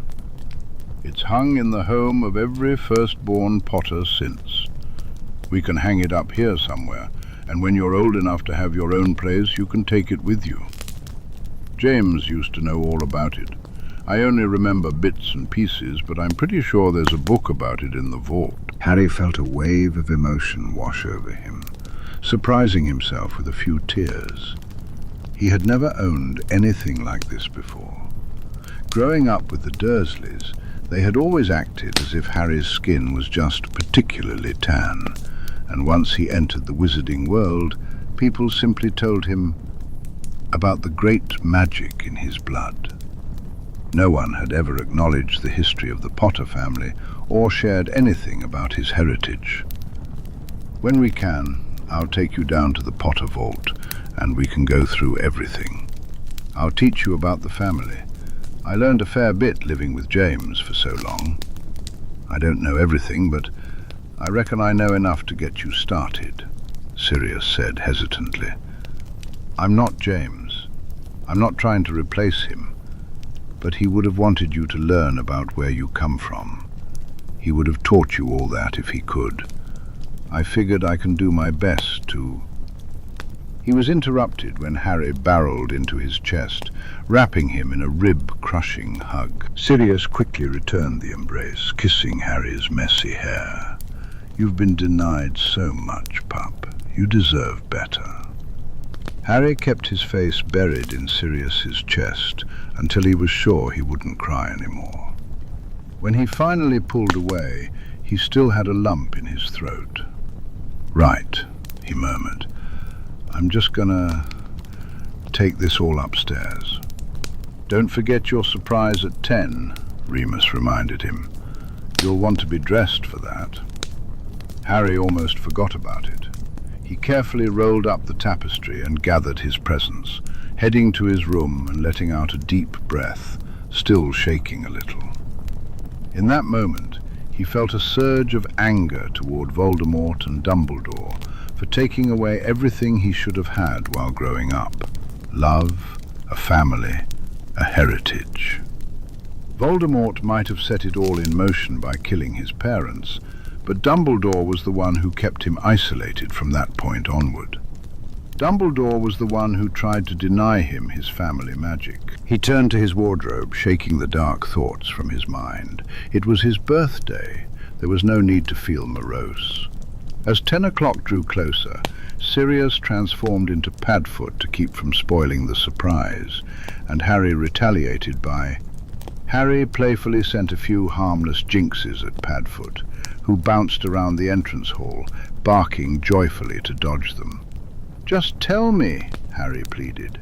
Padfoot responded with a playful growl, shaking his head in mock defiance. As the clock struck 10, Sirius transformed back into his human form in an instant and grabbed Harry by the shoulders. "Come on," he urged, leading Harry towards the front doors, practically skipping with excitement. Harry's mind raced with questions. Was his surprise a place? Were they going somewhere special? As they stepped into the driveway, Harry's jaw dropped. Approaching the house were two figures, one taller than the other, both with the sun glinting off their white blonde hair. "Draco!" Harry exclaimed, his eyes wide with astonishment. He turned to his godfather, confusion written all over his face. "But he's... How did you... I don't understand." Sirius chuckled, still wearing a smug grin. "Remus mentioned that you two had become close. I thought it'd be nice for you to have some company your own age for the day." As Draco and his mother reached the house, Narcissa Malfoy leaned in and pressed a brief kiss to Sirius's cheek. "You're looking well, cousin," she greeted warmly. "Freedom clearly agrees with you." "It definitely does. You should try it sometime," Sirius replied with a wry smile. "Cousin?" Harry echoed, looking puzzled. Sirius placed a reassuring hand on Harry's shoulder. "This is Narcissa Black Malfoy," he introduced. "Daughter of my father's sister. Sissa, dear, I don't believe you've been formally introduced. This is Harry Potter, my heir." Narcissa extended her hand, and Harry instinctively knew he was meant to kiss the back of it. "Well met, Heir Black," she said with a gracious nod. "Well met, Lady Malfoy," Harry replied, glancing between the two adults. "Wait, if you two are cousins and I'm your heir, does that make Draco my cousin too?" The thought felt strange to him, and he couldn't help but look at Sirius and Narcissa, who exchanged an amused glance. "Not to worry," Sirius said with a chuckle. "Pup," Sirius assured him with a chuckle. "You're my heir in name, not blood." "Narcissa," he continued, "allow me to introduce my son, Draco." She nudged Draco forward, and he bowed with a flourish. "Well met, Lord Black," he said. "Well met, Heir Malfoy," Sirius replied, a teasing glint in his eye. "Salazar, Sissa, he certainly has the black cheekbones. Not much of Lucius in him, is there?" "Less and less every day, I believe," Narcissa said, affectionately running her hand through her son's hair. Draco preened under her attention. With the formalities out of the way, Harry finally turned to face Draco, who smirked at him. "Unanticipated company, Potter," he remarked, a hint of mischief in his tone. Harry was reminded of the first letter Draco had sent at the beginning of summer. "Bit of an understatement," he replied, noting that Draco didn't seem fazed by the grandeur of the manor and its sprawling grounds. He probably lived in a place twice its size. "No wonder you've been able to practice your Vronsky feint, which I still don't believe you can pull off, by the way." "I'll prove it to you," Harry challenged, glancing up at Sirius, who smiled fondly at the exchange. "Yes, you two can go flying. Narcissa and I can catch up in the parlour, maybe even lure Snape up from his lab for a spot of tea." "Uncle Severus is here?" Draco asked, surprised. "I'm sure he'd be delighted to see you, sweetheart," Narcissa replied. "But you go ahead and play with Harry. It's his birthday, after all. We'll call you in for lunch." She reached into her handbag, and Harry's eyes widened as she pulled out Draco's broom. The bag seemed much larger on the inside than it looked. "Have fun, boys. Do be safe. And happy birthday, Mr. Potter." "Thanks, Mrs. Malfoy," Harry exclaimed, grabbing Draco by the wrist and tugging him toward the Quidditch pitch at the back of the manor. Once they were alone, he turned to his friend. You're supposed to be in Surrey, Draco retorted, matching Harry's playful tone. Explain, Potter. He mounted his broom, kicking off in a lazy spiral as Harry summoned his firebolt from the broom shed to join him. They drifted in easy laps around the half-pitch, while Harry recounted how Snape had rescued him from the Dursleys at the start of summer, sharing everything that had happened since. Mother was surprised when she got the letter from Uncle Severus, asking if we could get away for the day on the 31st, Draco said, taking his turn to explain. I suppose your godfather sent a letter too, explaining his circumstances. She took it fairly well, all things considered. I didn't realize she knew we were even friends, Harry remarked. Draco shrugged, executing an effortless barrel roll. I tell my mother everything, he replied evenly. She won't tell father. He smirked, swooping over to Harry's side. Now enough about our guardians. Surely you've got a snitch around here somewhere. His eyes sparkled with challenge, and Harry returned the look. You're on, Malfoy. Harry hadn't realized how much he missed having company his own age until he had Draco around, or maybe it was just Draco in particular.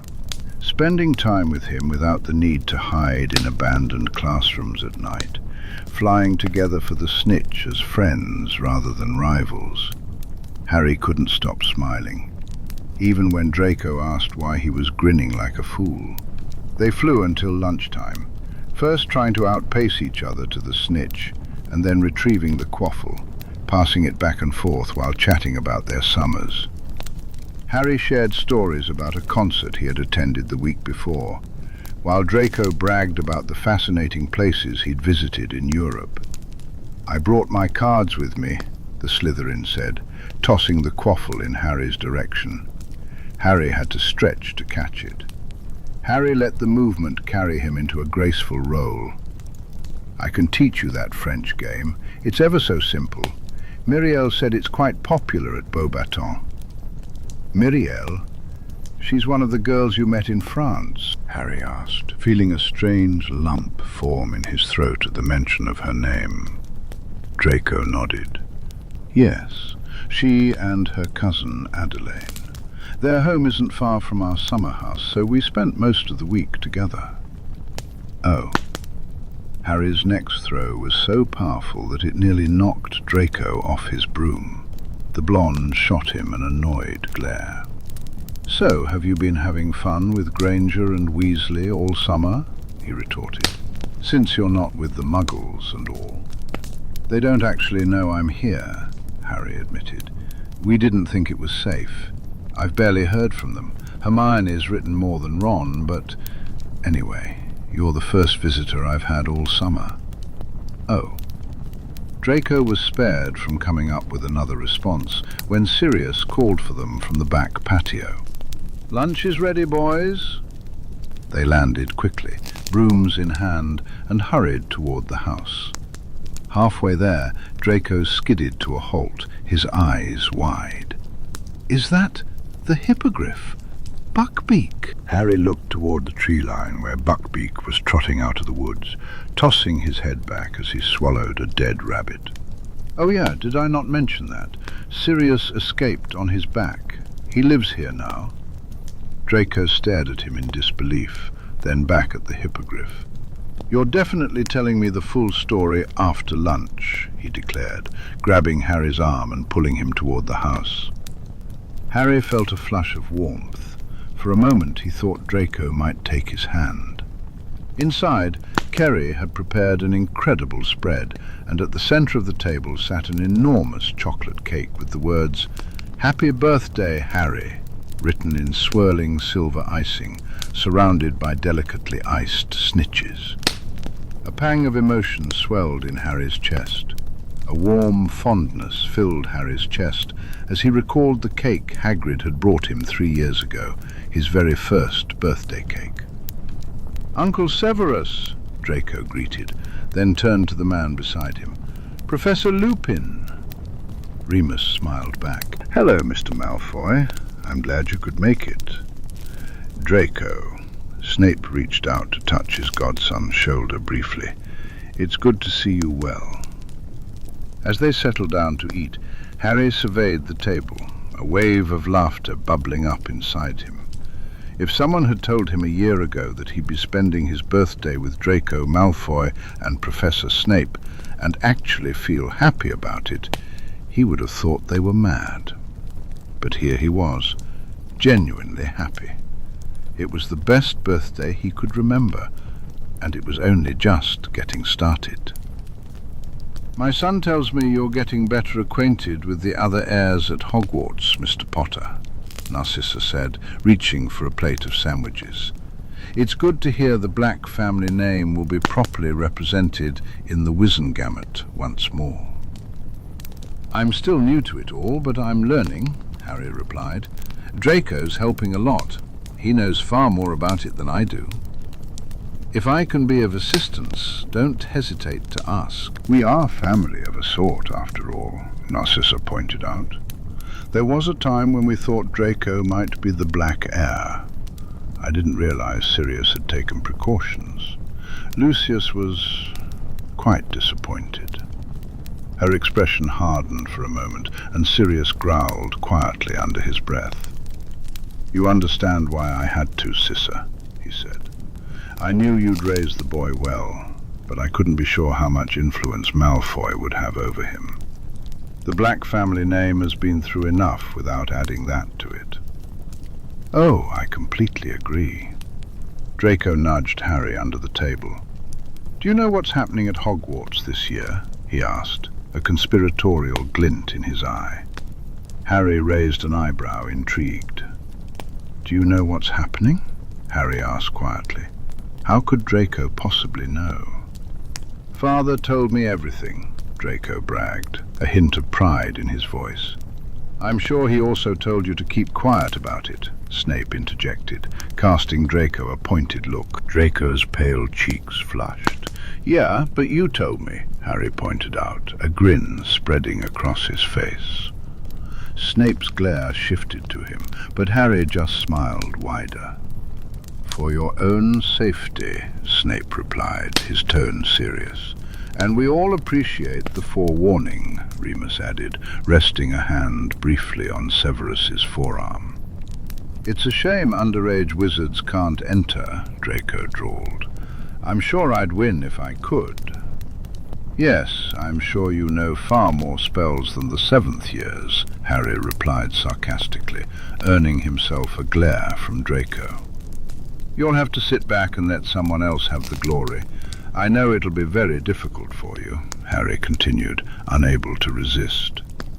Draco sniffed haughtily and turned his attention to his pumpkin juice. With any luck, the Hogwarts champion will be a Slytherin, or a Ravenclaw, he glanced at Harry, as long as it's not a Gryffindor. I bet a Gryffindor champion could win, Harry countered. He didn't know the Gryffindor 7th years very well, but they all seemed competent enough. I'm sure if Dumbledore has his way, it'll be a lion, Draco muttered with a grimace. More glory to the House of Red and Gold. All 3 Slytherins in the room rolled their eyes in unison. Harry couldn't even argue the point. He had no doubt Dumbledore would put a Gryffindor in the spotlight if he could. Well, we'll find out soon enough, Sirius declared, breaking the tension. Now, who's for cake? Go on, birthday boy. Harry felt relieved there was no singing or candle blaring. At Dudley's birthday parties, that always looked excruciating. Instead, he was handed an enormous knife and carefully cut a slice for each person at the table. The table was adorned with a cake that was moist and fluffy, featuring a thick layer of cream and ganache in the middle. It was pure heaven. Oh, that reminds me, Draco said suddenly, reaching into his mother's handbag. He pulled out a gift wrapped in Slytherin green paper. Happy birthday. Harry blinked in surprise. He had thought Draco's visit was the gift itself.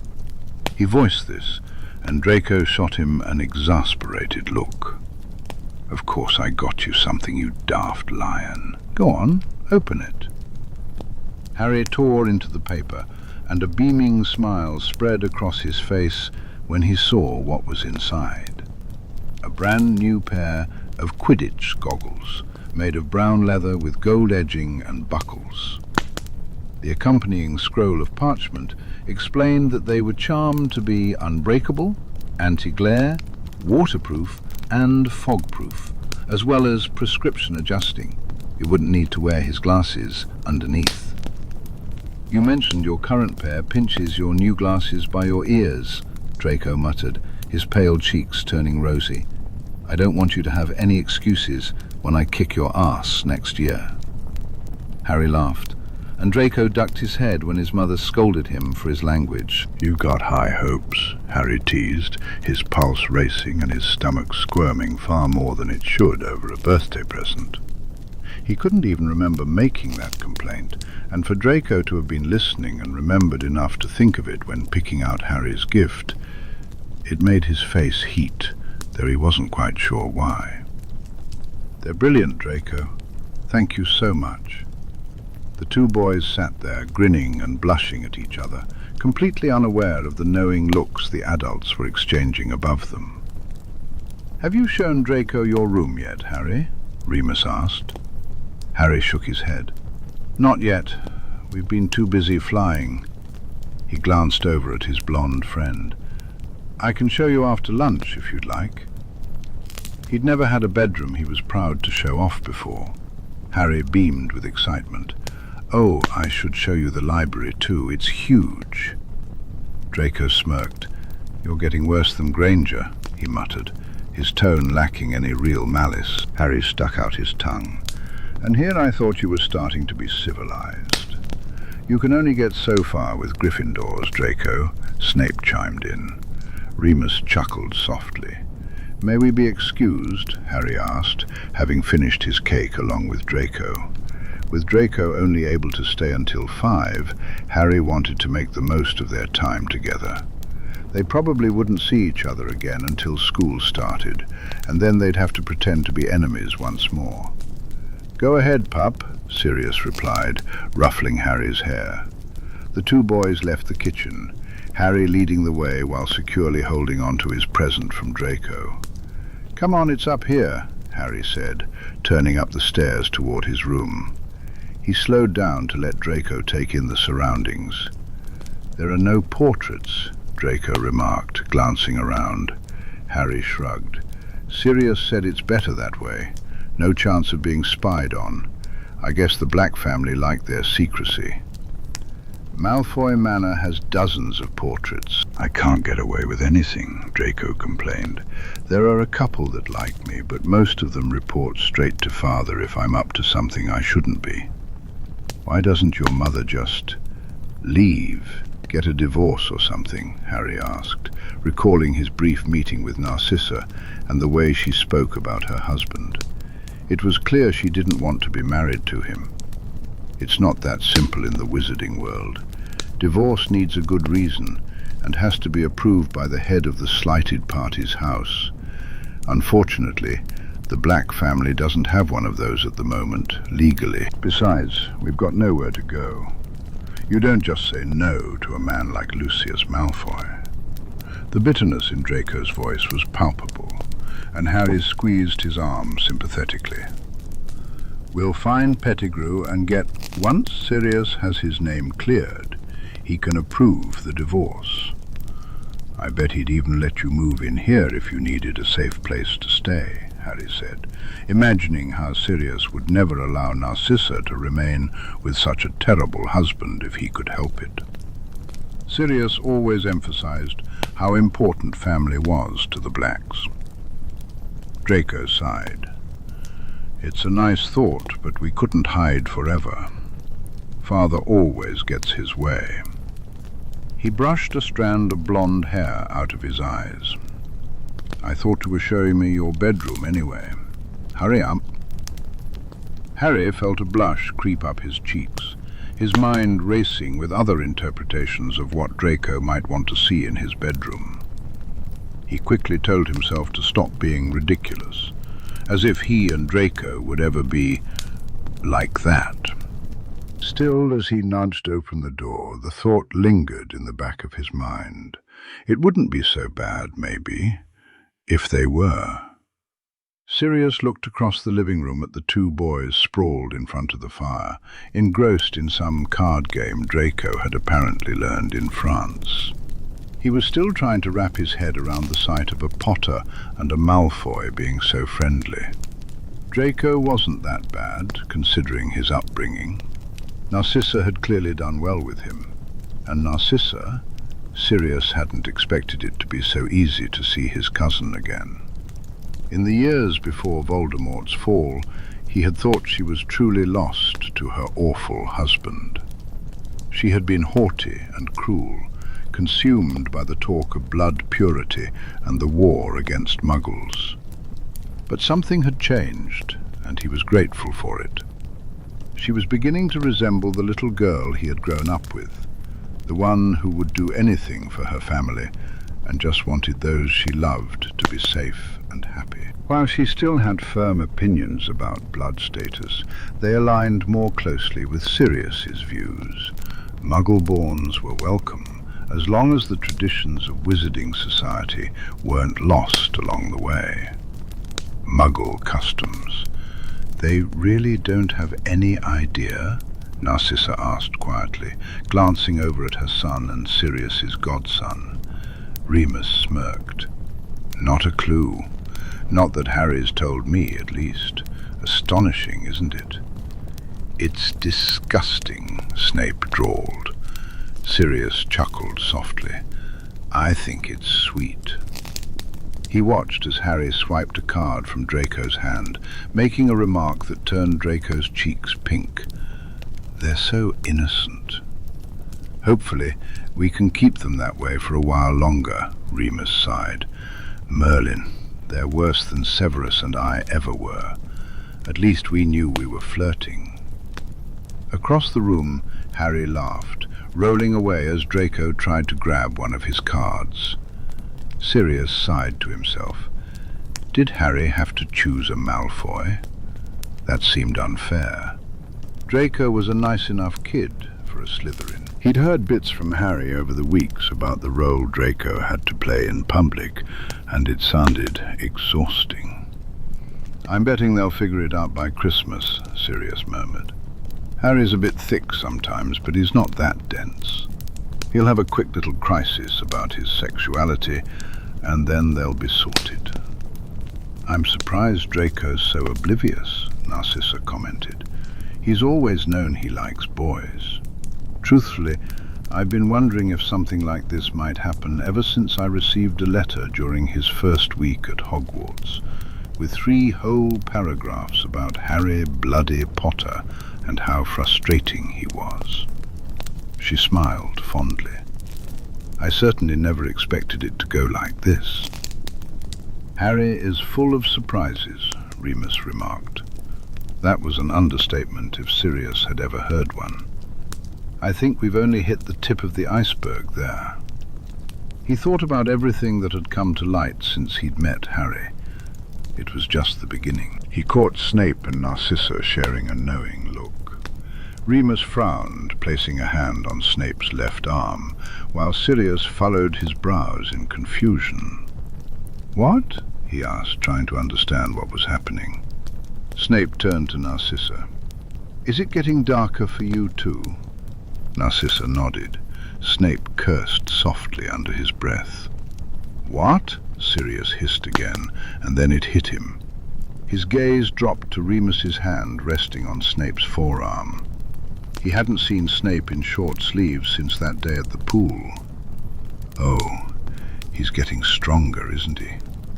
Peter must have found his master, just as Trelawney had predicted. Sirius's stomach churned. It's just a matter of time, Narcissa confirmed. Lucius has been meeting with several old friends this summer. I believe there are plans being hatched. Squeezing his eyes shut for a moment, Sirius shook his head and glanced back at the 2 teenagers, so carefree and happy. He wished Harry could stay that way forever. "I've been invited to several of those meetings," Snape revealed.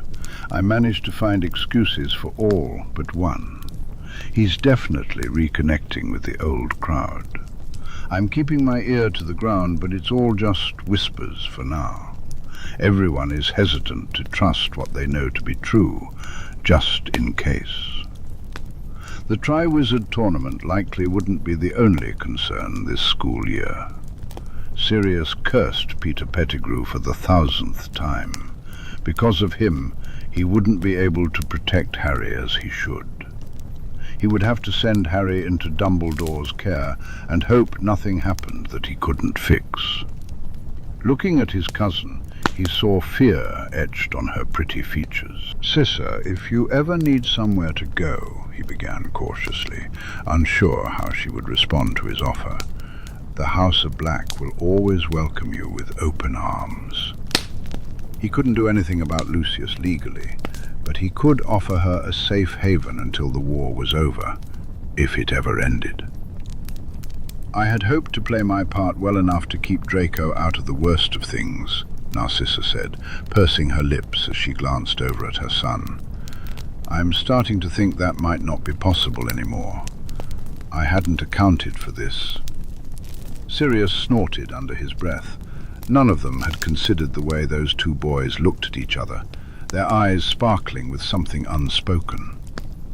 "It's too early to tell yet," Narcissa continued, "but I'll make sure there are arrangements in place for any future inevitabilities, and I'll keep your offer in mind. Thank you, cousin."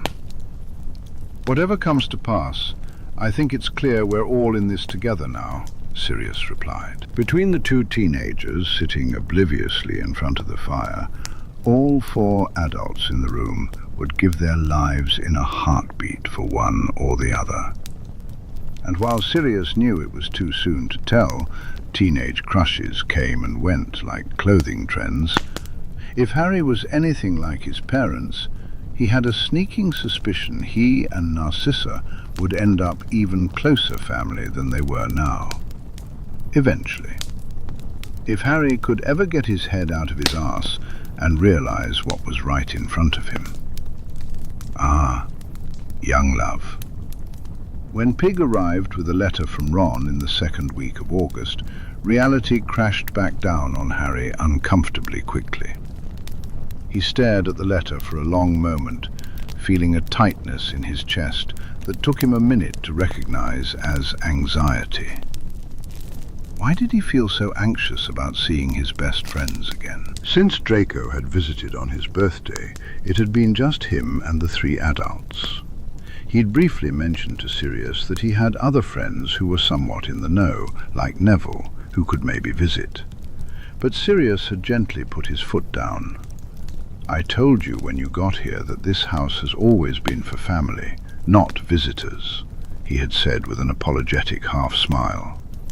"I understand wanting to have your friends over, but the fewer people who know about this place, the better," Sirius said, shaking his head. "Narcissa and Draco are family, astonishing as it is for me to admit that and actually mean it. They're Blacks. They deserve to be here. But no one else, pup. Not here." Harry nodded, understanding the sentiment. Honestly, he preferred it that way. Seren Du felt like a little bubble of paradise, a sanctuary where the rest of the world faded away unless they sought it out. It seemed like everyone was benefiting from this break. Even Snape, who had been acting a bit strange lately, seemed like a completely different man. Harry wasn't sure if the professor was always like this in private, or if it was Remus's influence, but he suspected the house had something to do with it. Still, he should have been excited about going to the Burrow and the Quidditch World Cup. Yet, if Ron hadn't made it clear in his letter that he wasn't taking no for an answer, Harry might have turned him down. He clutched the letter as he shuffled down to breakfast, where all three adults were already awake. "Morning, cub," Remus greeted him, then frowned.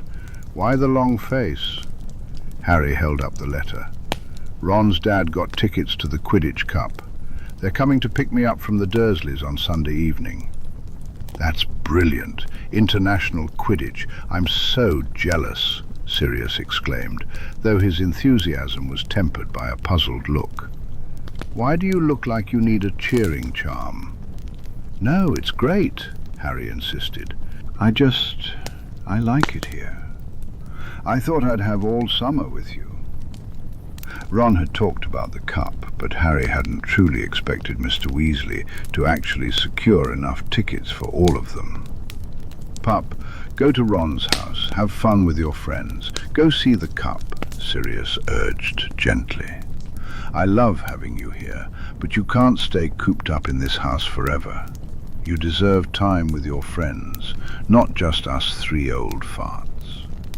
Oi, speak for yourself, Remus chimed in with a chuckle. There, Grandpa, Remus said, feigning annoyance. Only one of us is going grey, Moony dearest, and it sure as hell isn't me, Sirius replied sweetly. Anyway, pup, what I'm saying is, this place is your home now, and it will be as long as you want it. But you're young. You should be out having fun with kids your own age. Besides, he added, wrinkling his nose, how will it look to the rest of them if you suddenly decide you love being at your relative's place so much that you don't want to leave to go see Quidditch? They'll think you've been possessed. Harry grimaced. That would definitely give the game away. I suppose. He glanced down at the letter. If the Weasleys were coming on Sunday, that only gave him 2 more days at Seren Du. We'll figure out a way to keep in touch while you're at school. It'll be fine. Sirius reached over and squeezed Harry's shoulder. Chin up, kiddo. We knew this was coming sooner or later. Yeah, but I thought it'd be later, Harry muttered, frowning into his porridge. It'll be good for you to see your friends again, Harry, Remus said, offering him a smile. We'll have to take you back to the Dursleys Sunday lunchtime so you can get picked up from there. It's a good thing we already got your school supplies. Instead of going to Diagon Alley, Harry and Remus had gone to Margin Alley in Cardiff, where it was quieter. Sirius wanted to come, but apparently there were anti-animagus wards in the area. I'm sure my relatives will be thrilled to see me again, he replied dryly. At least he wouldn't have to spend long with them. Chapter 16. As the clock ticked down rapidly to his departure, Harry was determined to make the most of Seren Du before he left. Initially, he felt a surge of panic. There were so many things he wanted to do and so little time. But he quickly settled into a plan. He could fly at the burrow, even if it wouldn't be on a proper half-pitch. The pool, the library, and the company were what he would miss the most. He also sent Artemis off with a round of letters for all the friends he couldn't reach with Hedwig, explaining that he was being moved to a place where his mail would be monitored, but he'd see them back at school. Luckily, that was only a couple of weeks away. He hated the thought of being out of contact with Draco for much longer. Ever since their visit, Artemis had been run ragged, flying back and forth between them. The 3 adults had decided to wrap up Harry's lessons for the summer, given his impending departure. Harry felt a twinge of sadness about it. Now he sat in Snape's potions lab, helping to finish off a batch of Skelligro that would be sent to the Hogwarts hospital wing in preparation for the new school term. With that bloody tournament, we'll probably need plenty of it, Snape muttered derisively. Setting the potion aside to cool, Harry looked up at his professor cautiously. That's all done, then? Snape nodded. Once it's cooled, I'll bottle it and send it to the school. He glanced at some notes on a piece of parchment tacked to his desk, likely Pomfrey's order list. Now that I've seen you're a perfectly competent brewer, I'll expect your grades to improve in my class, Mr. Potter. Harry shot him a light glare. I'm sure they would if my professor didn't hate me and the Slytherins didn't sabotage me. From the looks of things, you've got half the Slytherins wrapped around your little finger, Snape retorted, making Harry chuckle. Harry felt a flush of warmth. And you know I have to keep up appearances. I'll do my best not to ruin your potions, and I'll grade you as fairly as I can. But there are people on both sides watching me, Potter. I have to maintain a certain level of spite toward you." "I expected as much," Harry replied with a shrug. It wouldn't be much different from previous years. He could handle it.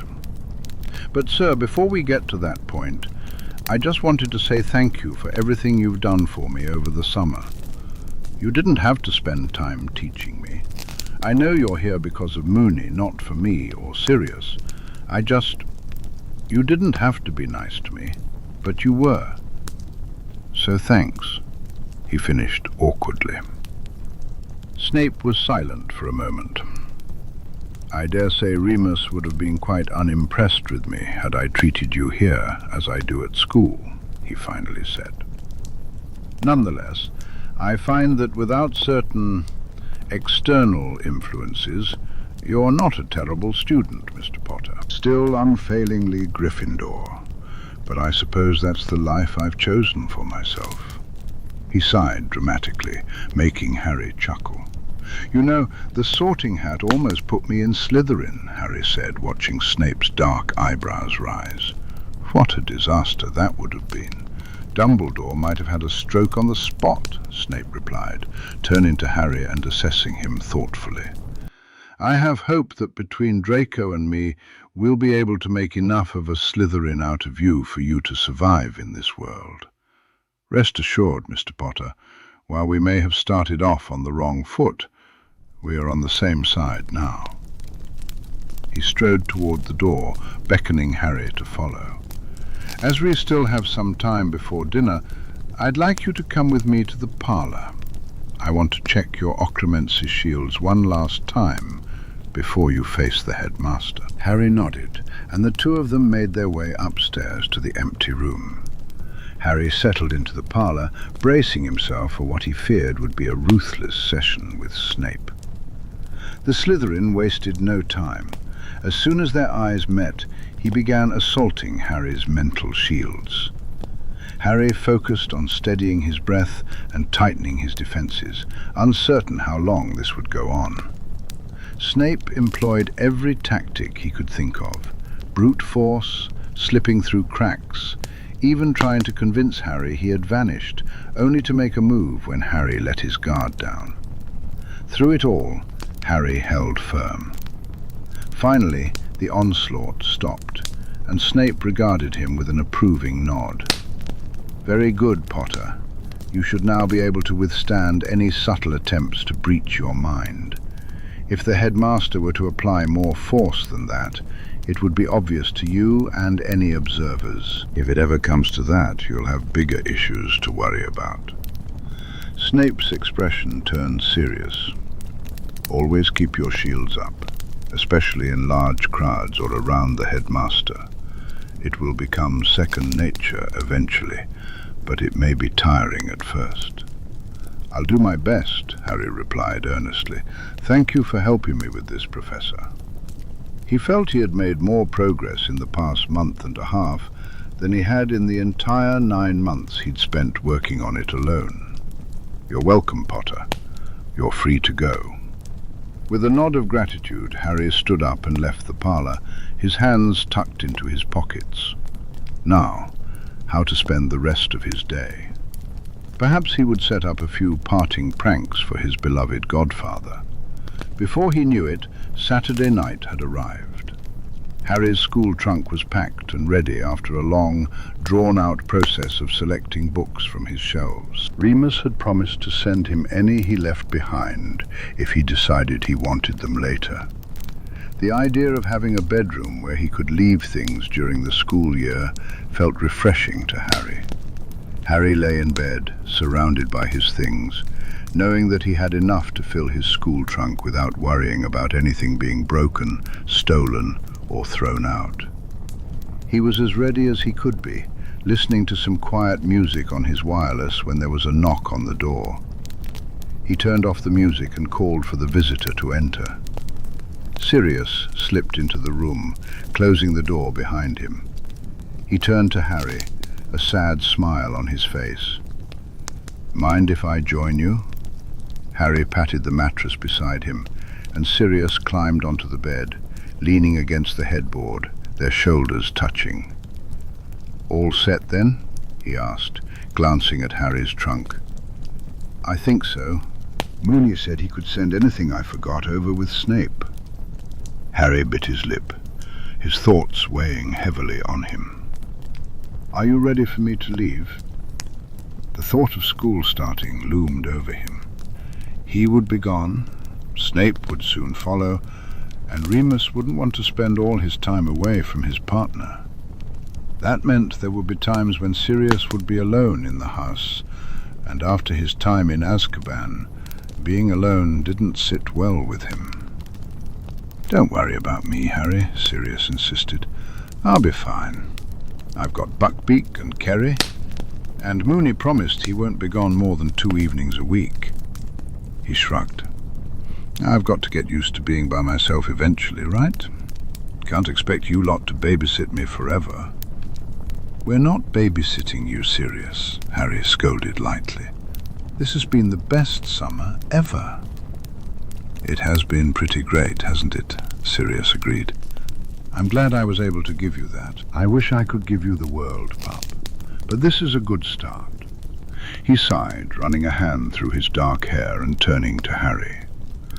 I've been reliably informed that I can't keep you hidden away here forever, so for your old godfather's sake, just promise me you'll look after yourself out there in that big, scary world, Sirius said, his tone playful, but his eyes serious.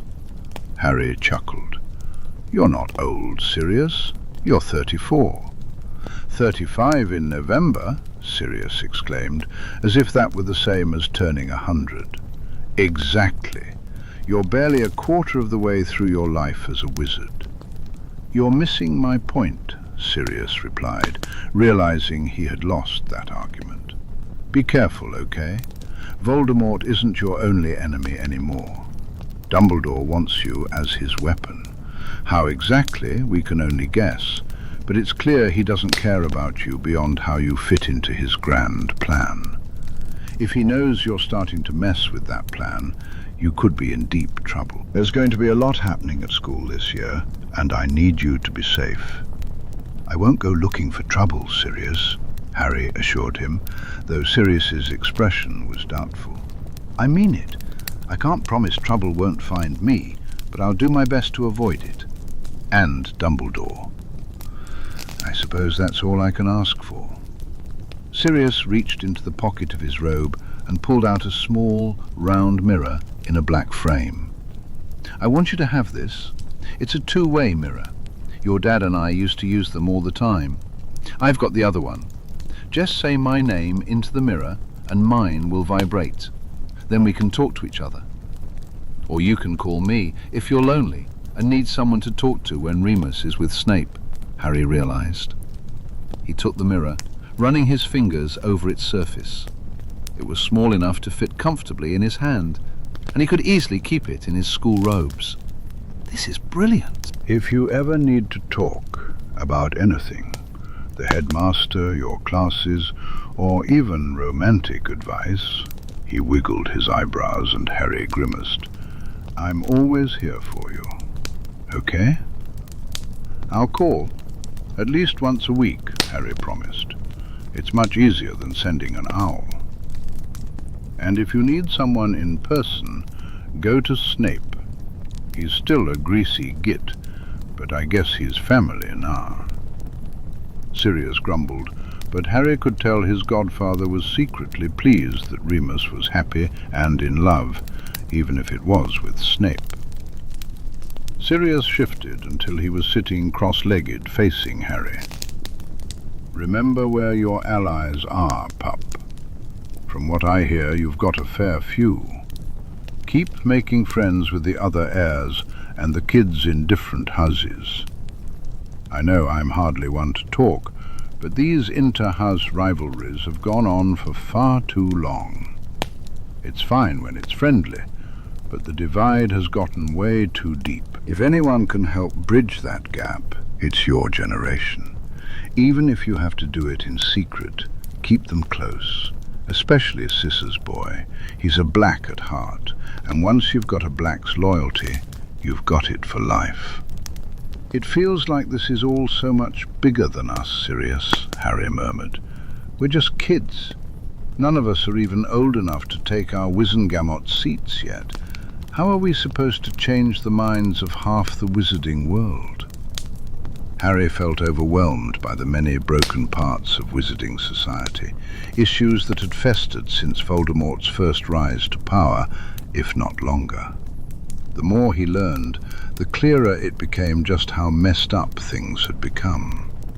But half the people in charge didn't seem to care, not when the system benefited them.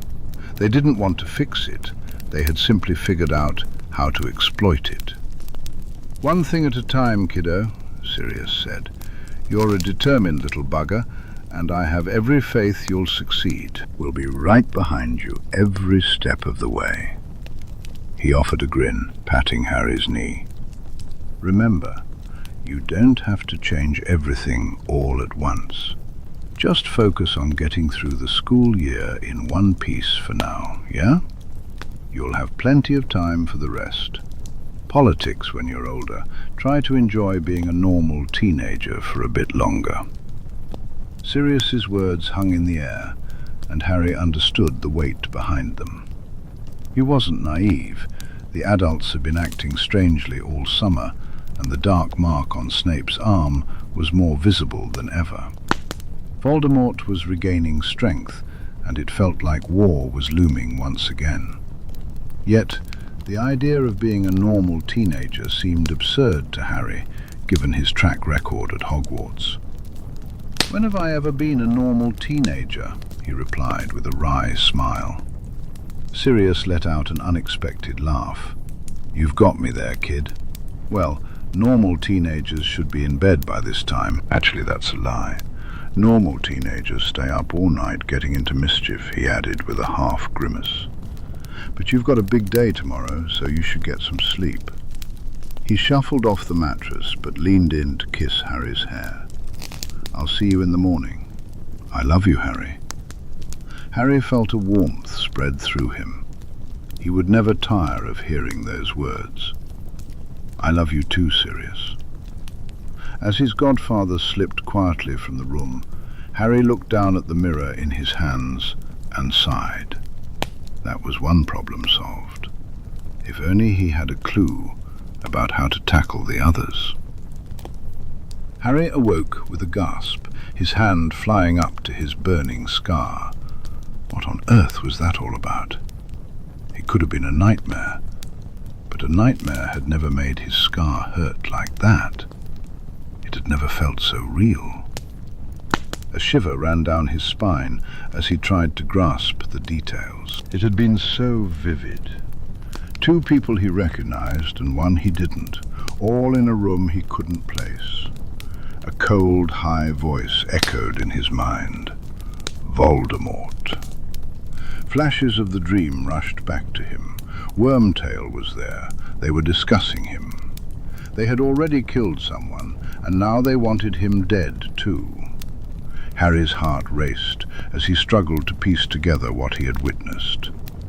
Harry felt a chill as he tried to shake off the lingering effects of the dream.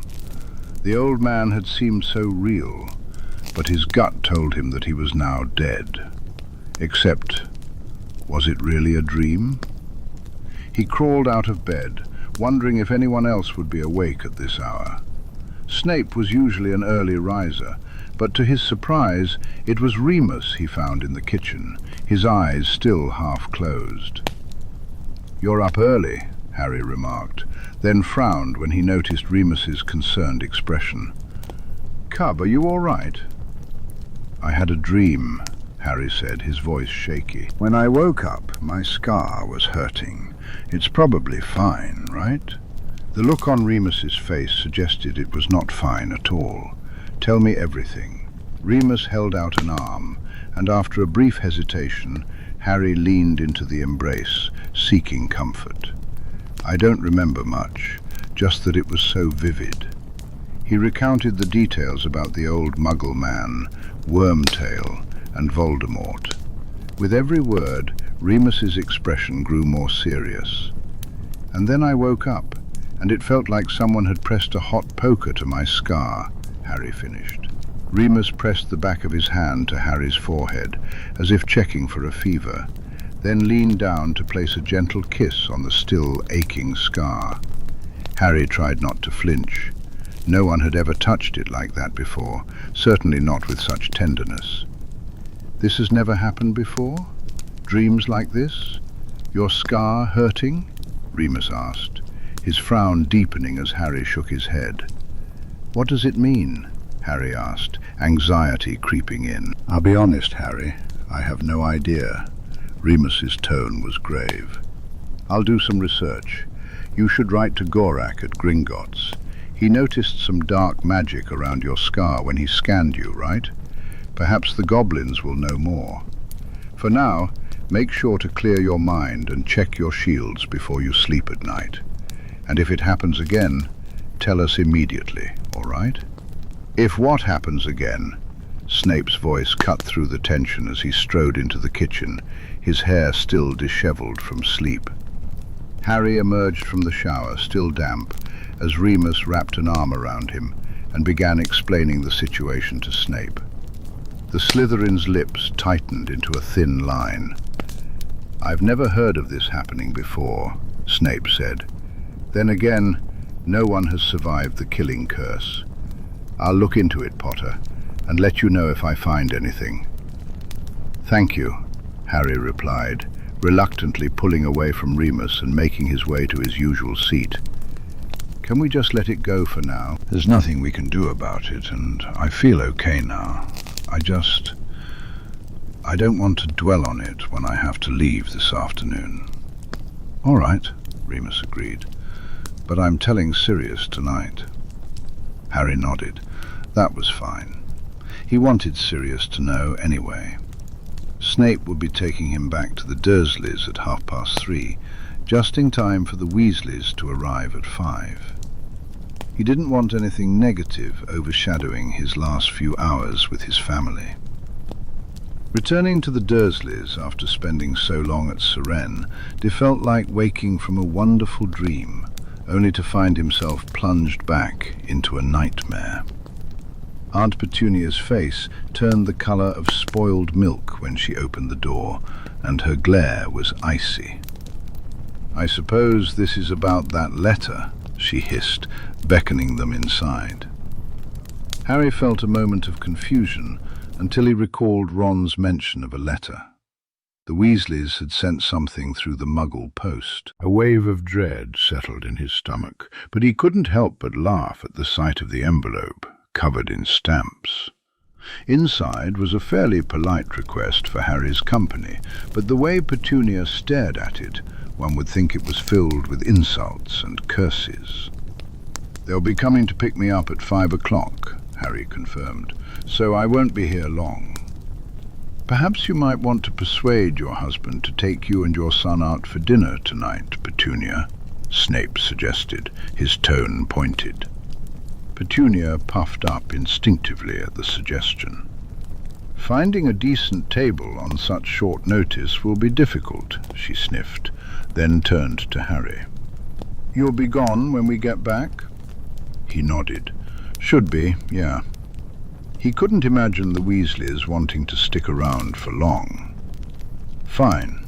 Just stay in your room until then.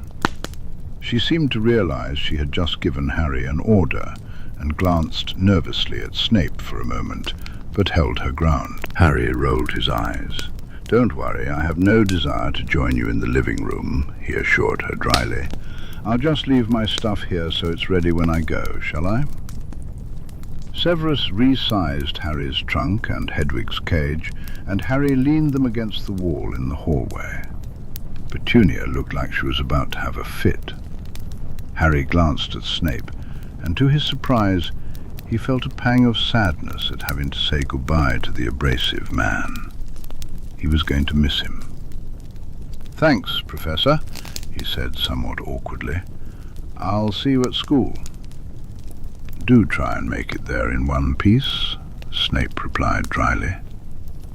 Harry laughed. "I'll try my best. Enjoy the rest of your summer." He wondered what it would be like at Seren Du without him, probably quieter. Snape would be glad for it. Snape gave Petunia one last glare before he apparated away. Harry shared a long, tense look with his aunt. "I'll be upstairs. I'll see you later.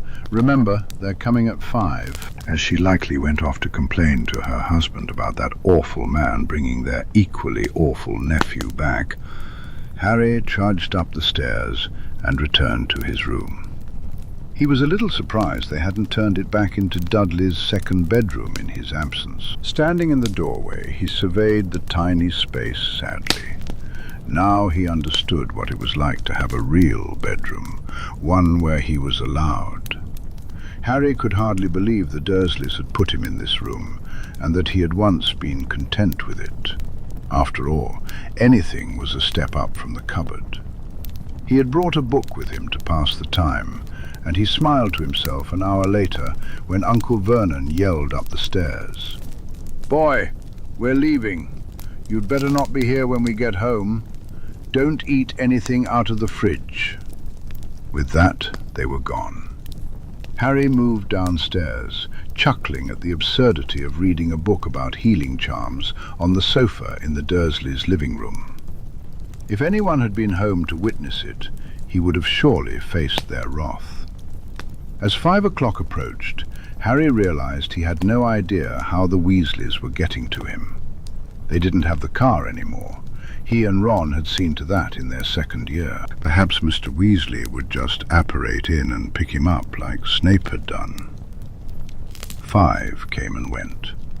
Harry glanced up at the clock every few pages, biting his lip anxiously. The Dursleys would likely stay out most of the evening just in case, but what if they didn't? He had written back to Ron, but what if his letter hadn't arrived in time? What if they weren't coming after all? He thought of the two-way mirror tucked away at the top of his trunk. He could call Sirius if no one showed up. Snape would come get him. Things would be fine. At 5:30, his anxiety began to grow. Suddenly, there was a loud whooshing noise, followed by several bangs in quick succession. The little electric fireplace rattled. Harry's eyes widened in a mix of horror and amusement as he realized what must have happened. "Ouch! Fred, no, go back. There's been a mistake. Tell George not to—" "Ow! George, no! Go tell Ron Mr. Weasley," Harry called, hesitantly, trying to suppress his laughter. "Harry? Harry, is that you? What happened? We seem to be stuck," Mr. Weasley shouted back, his voice surprisingly cheerful despite the chaos. Harry could hear fists pounding against the wall. "The fireplace has been blocked up. You won't be able to get through there," Harry called out, raising his voice over the noise. What on earth would they block up the fireplace for? Mr. Weasley sounded genuinely baffled. "They've got an electric fire," Harry explained, and he heard Mr. Weasley make an excited noise. "Oh, with a plug! How fascinating. Hold on a minute, Harry. I'm trying to—" "Yes, I think I'll have to. Stand back, Harry." Harry quickly moved behind the sofa, and suddenly the wall erupted outwards in a shower of rubble and plaster dust, the electric fireplace crashing against the opposite wall. Harry winced, hoping it was fixable. Out of the dust cloud stumbled Mr. Weasley, along with the twins and Ron. "Hiya, Harry," the twins greeted in cheerful unison before glancing around the room. "Where are the Muggles?" "They went out for dinner," Harry explained. Mr. Weasley made a quietly disappointed sound. The twins looked disappointed too, but Harry suspected it was for a different reason. "What a shame. I would have liked to meet them. Then again," Mr. Weasley added, looking at the mess in the living room, "perhaps it's for the best they weren't here." Harry imagined what his uncle might have done in response to such chaos and blatant magic, and felt a twinge of sadness that Snape had told them to leave. "So this is a Muggle house, is it? Goodness, look at all those electric things. How marvellous." Mr. Weasley suddenly realised he wasn't alone and smiled sheepishly at Harry. "Ready to go, Harry? Where's your trunk?" "It's in the hall," Harry said, turning to grab his things. When he returned, he found a fire crackling in the grate. "You boys go. I'll stay back and clear up the mess," Mr. Weasley said, glancing at the gaping hole in the wall. He pulled out a small pouch of flue powder. "Here you are, boys." Harry let Ron and the twins go first, then stepped into the fire, squeezing his eyes shut against the whirl of ash that followed as he spoke his destination. He stumbled out into the kitchen at the burrow, his stomach churning uncomfortably. Before he could catch his breath, he was enveloped in a tight hug. "Harry, dear," Mrs. Weasley fussed, "welcome back. You're looking a little peaky. Have you eaten yet?" Harry wasn't sure how she could say he was peaky when his skin was darker than it had been in years, but he didn't question it. "Good to see you too, Mrs. Weasley. I've already had lunch, thanks." "Let him put his things away before you start feeding him, Mum," came a deep, amused voice. Harry glanced over at the kitchen table where Ron and George were sitting with two older redheads he had only seen in pictures, Bill and Charlie, the eldest Weasley brothers. "How's it going, Harry?" Charlie greeted, extending a burn-scarred hand for Harry to shake. He was shorter than Harry expected, with incredibly muscular arms covered in tattoos, and a face more freckles than lightly tanned skin. Bill, the eldest brother, rounded the table to shake Harry's hand properly. Harry's throat went a little dry. Bill was tall and broad-shouldered, with long hair tied back in a ponytail and a fang earring dangling from one ear. He looked so cool, certainly not what Harry expected from someone who worked for Gringotts. He grinned, his blue eyes sparkling. "Nice to finally meet you, Harry. We've heard so much about you after all." Harry's stomach filled with butterflies. "Yeah, hi," he croaked, then coughed. "Nice to meet you, too." "It's great to meet you both. I didn't realize you'd be home," Harry said. "It's the Quidditch Cup final," Charlie pointed out. "No way we were going to miss it." Just then, Mr. Weasley appeared in the kitchen with a pop, brushing plaster dust off his robes. "All sorted," he assured Harry, "not a spot out of place." As if drawn by the commotion, Hermione and Ginny strolled into the kitchen and stopped in surprise at the sight of Harry. "Harry!" Hermione exclaimed, hugging him tightly. She pulled back to look him over. "Wow, you look great!" A blush crept across her cheeks. "You know what I mean. You look like you've been eating." Harry chuckled, well aware of how he usually looked during the summer.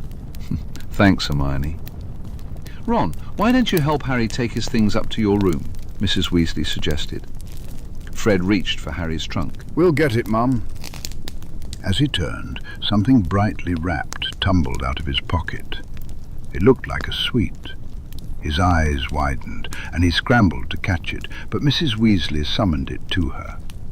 "What's this?" she asked, raising her eyebrows with a knowing look. "Oh, it's nothing," Fred said quickly. "Just a sweet," George chimed in, plucking it from their mother's fingers. "Come on, Harry, let's go." He grabbed Harry and practically dragged him out of the kitchen, Hedwig's cage in hand. Once they were halfway up the stairs, Harry glanced back at them, curiosity evident on his face. What was that all about? The twins exchanged silent glances, keeping quiet until they were in Ron's room with the door shut. Only then did George hold up the sweet with a smirk. "Shame your Muggle cousin wasn't home, Harry. I'm sure he would have loved this," he said conspiratorially. "Tun Tung Toffee," Fred explained. "We invented them. Makes your tongue keep growing. We tested one on Ron the other day. He's got about 4 feet long before Mum came in and shrank it. Harry snorted. Harry couldn't help but picture Dudley with an enormous tongue flopping out of his mouth. Oh, how he would have loved to see that. "That's genius," he exclaimed, and the twins beamed with pride. "We've been inventing loads of stuff over the summer," George said. "We wanted to sell them at Hogwarts, but Mum found the order forms. She's been fuming ever since." Fred grimaced at the memory, but quickly brightened. "Anyway, how have you been, young Harrykins? Everything all right with the Muggles?" He looked Harry over with concern. Harry wished he could share the truth with them. Maybe he'd ask Sirius about it later. They were good at keeping secrets, and they had already proven they could be trusted. "I had a pretty good summer, actually. Been talking to some of my new friends," he added, giving them a pointed glance. The twins picked up on it immediately. "Excellent. Always great to have more friends," Fred said with a wink. "Glad to hear you're doing all right. Now, we'd better get downstairs and help Mum with dinner before I go blind from all this orange." He glanced around the room with a grimace. Harry laughed. Ron's room was indeed bright, adorned with all sorts of Chudley Cannon's merchandise. He personally preferred the Harpies' colours of green and gold. When they returned to the kitchen, Mrs. Weasley was directing the kids around with the authority of a military general. "Oh, good," she said when she spotted the 3 of them. "Harry, would you mind helping Ron with the cutlery? Fred, George, the salad is ready to go." "Oh, not again!" She reached for her wand on the table, only for it to transform into a giant rubber mouse that squeaked loudly. "Boys!" Fred and George exchanged alarmed looks, grabbed the salad bowl, and sprinted out into the garden. Mrs. Weasley huffed, grabbing her real wand and flicking it toward the potatoes, which peeled themselves with such force that they bounced off the ceiling.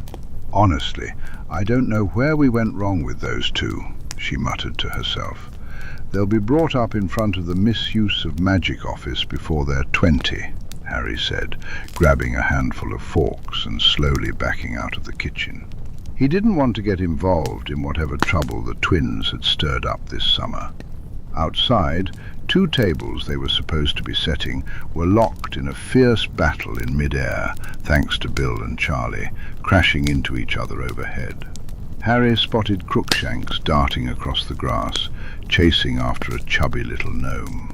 Meanwhile, Ginny, Ron, and the twins cheered on the table duel, while Hermione appeared torn between amusement and anxiety.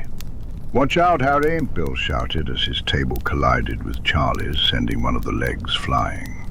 Harry ducked, laughter bubbling up as it reminded him of being with Sirius. Suddenly there was a clatter above, and Percy's head popped out of an upstairs window, looking quite cross. "Will you keep it down?" he called. "Some of us have work to do."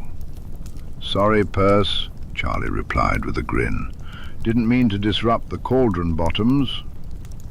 Percy scowled and slammed the window shut again. The 2 eldest Weasleys chuckled, but obligingly brought the tables down to where they were supposed to be, quickly reattaching the leg with a spell. Bill waved his wand, conjuring clean white tablecloths, while Harry began setting out the cutlery. Before long the table was set for 11, and Mrs. Weasley was directing several steaming dishes out with her wand. Harry found himself seated between Hermione and Charlie, who quickly drew him into a lively conversation about Quidditch. "You should have seen the letter Ollie sent me when you joined the team," Charlie said, smirking. "I thought he was going to cry with joy. That year between me leaving and you starting was not a good time for them."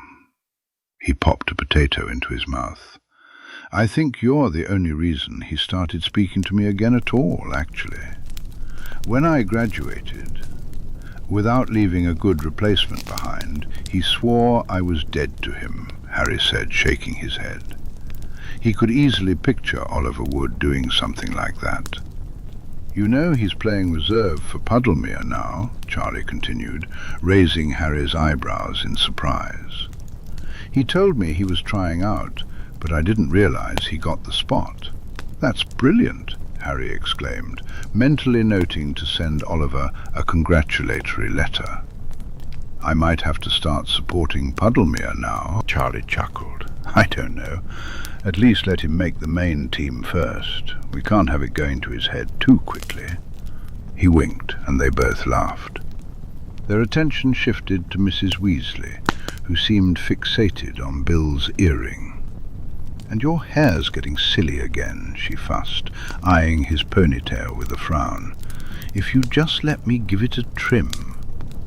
"I like it," Harry blurted out, feeling heat rise to his cheeks. I think it looks cool." "Yeah, it's nice. You're so old-fashioned, Mum," Ginny piped up from Bill's other side. Bill shot a wink at Harry, making him nearly drop his fork. At the other end of the table, Ron and the twins were deep in discussion about the upcoming Quidditch match. Ron began to regale Harry with a detailed recount of previous cup matches, but Harry assured him he'd been keeping up with the scores on his wireless. Ron looked a bit put out, but continued arguing Bulgaria's chances with George, even as Charlie chimed in to point out how talented Ireland's chasers were. Hermione leaned in closer to Harry, lowering her voice. "Have you heard from, she asked pointedly. It took him a moment to realize she was talking about Sirius. He stifled a smirk. If only she knew. "Yeah, he's good. He's found somewhere safe to hide out. Somewhere amazing.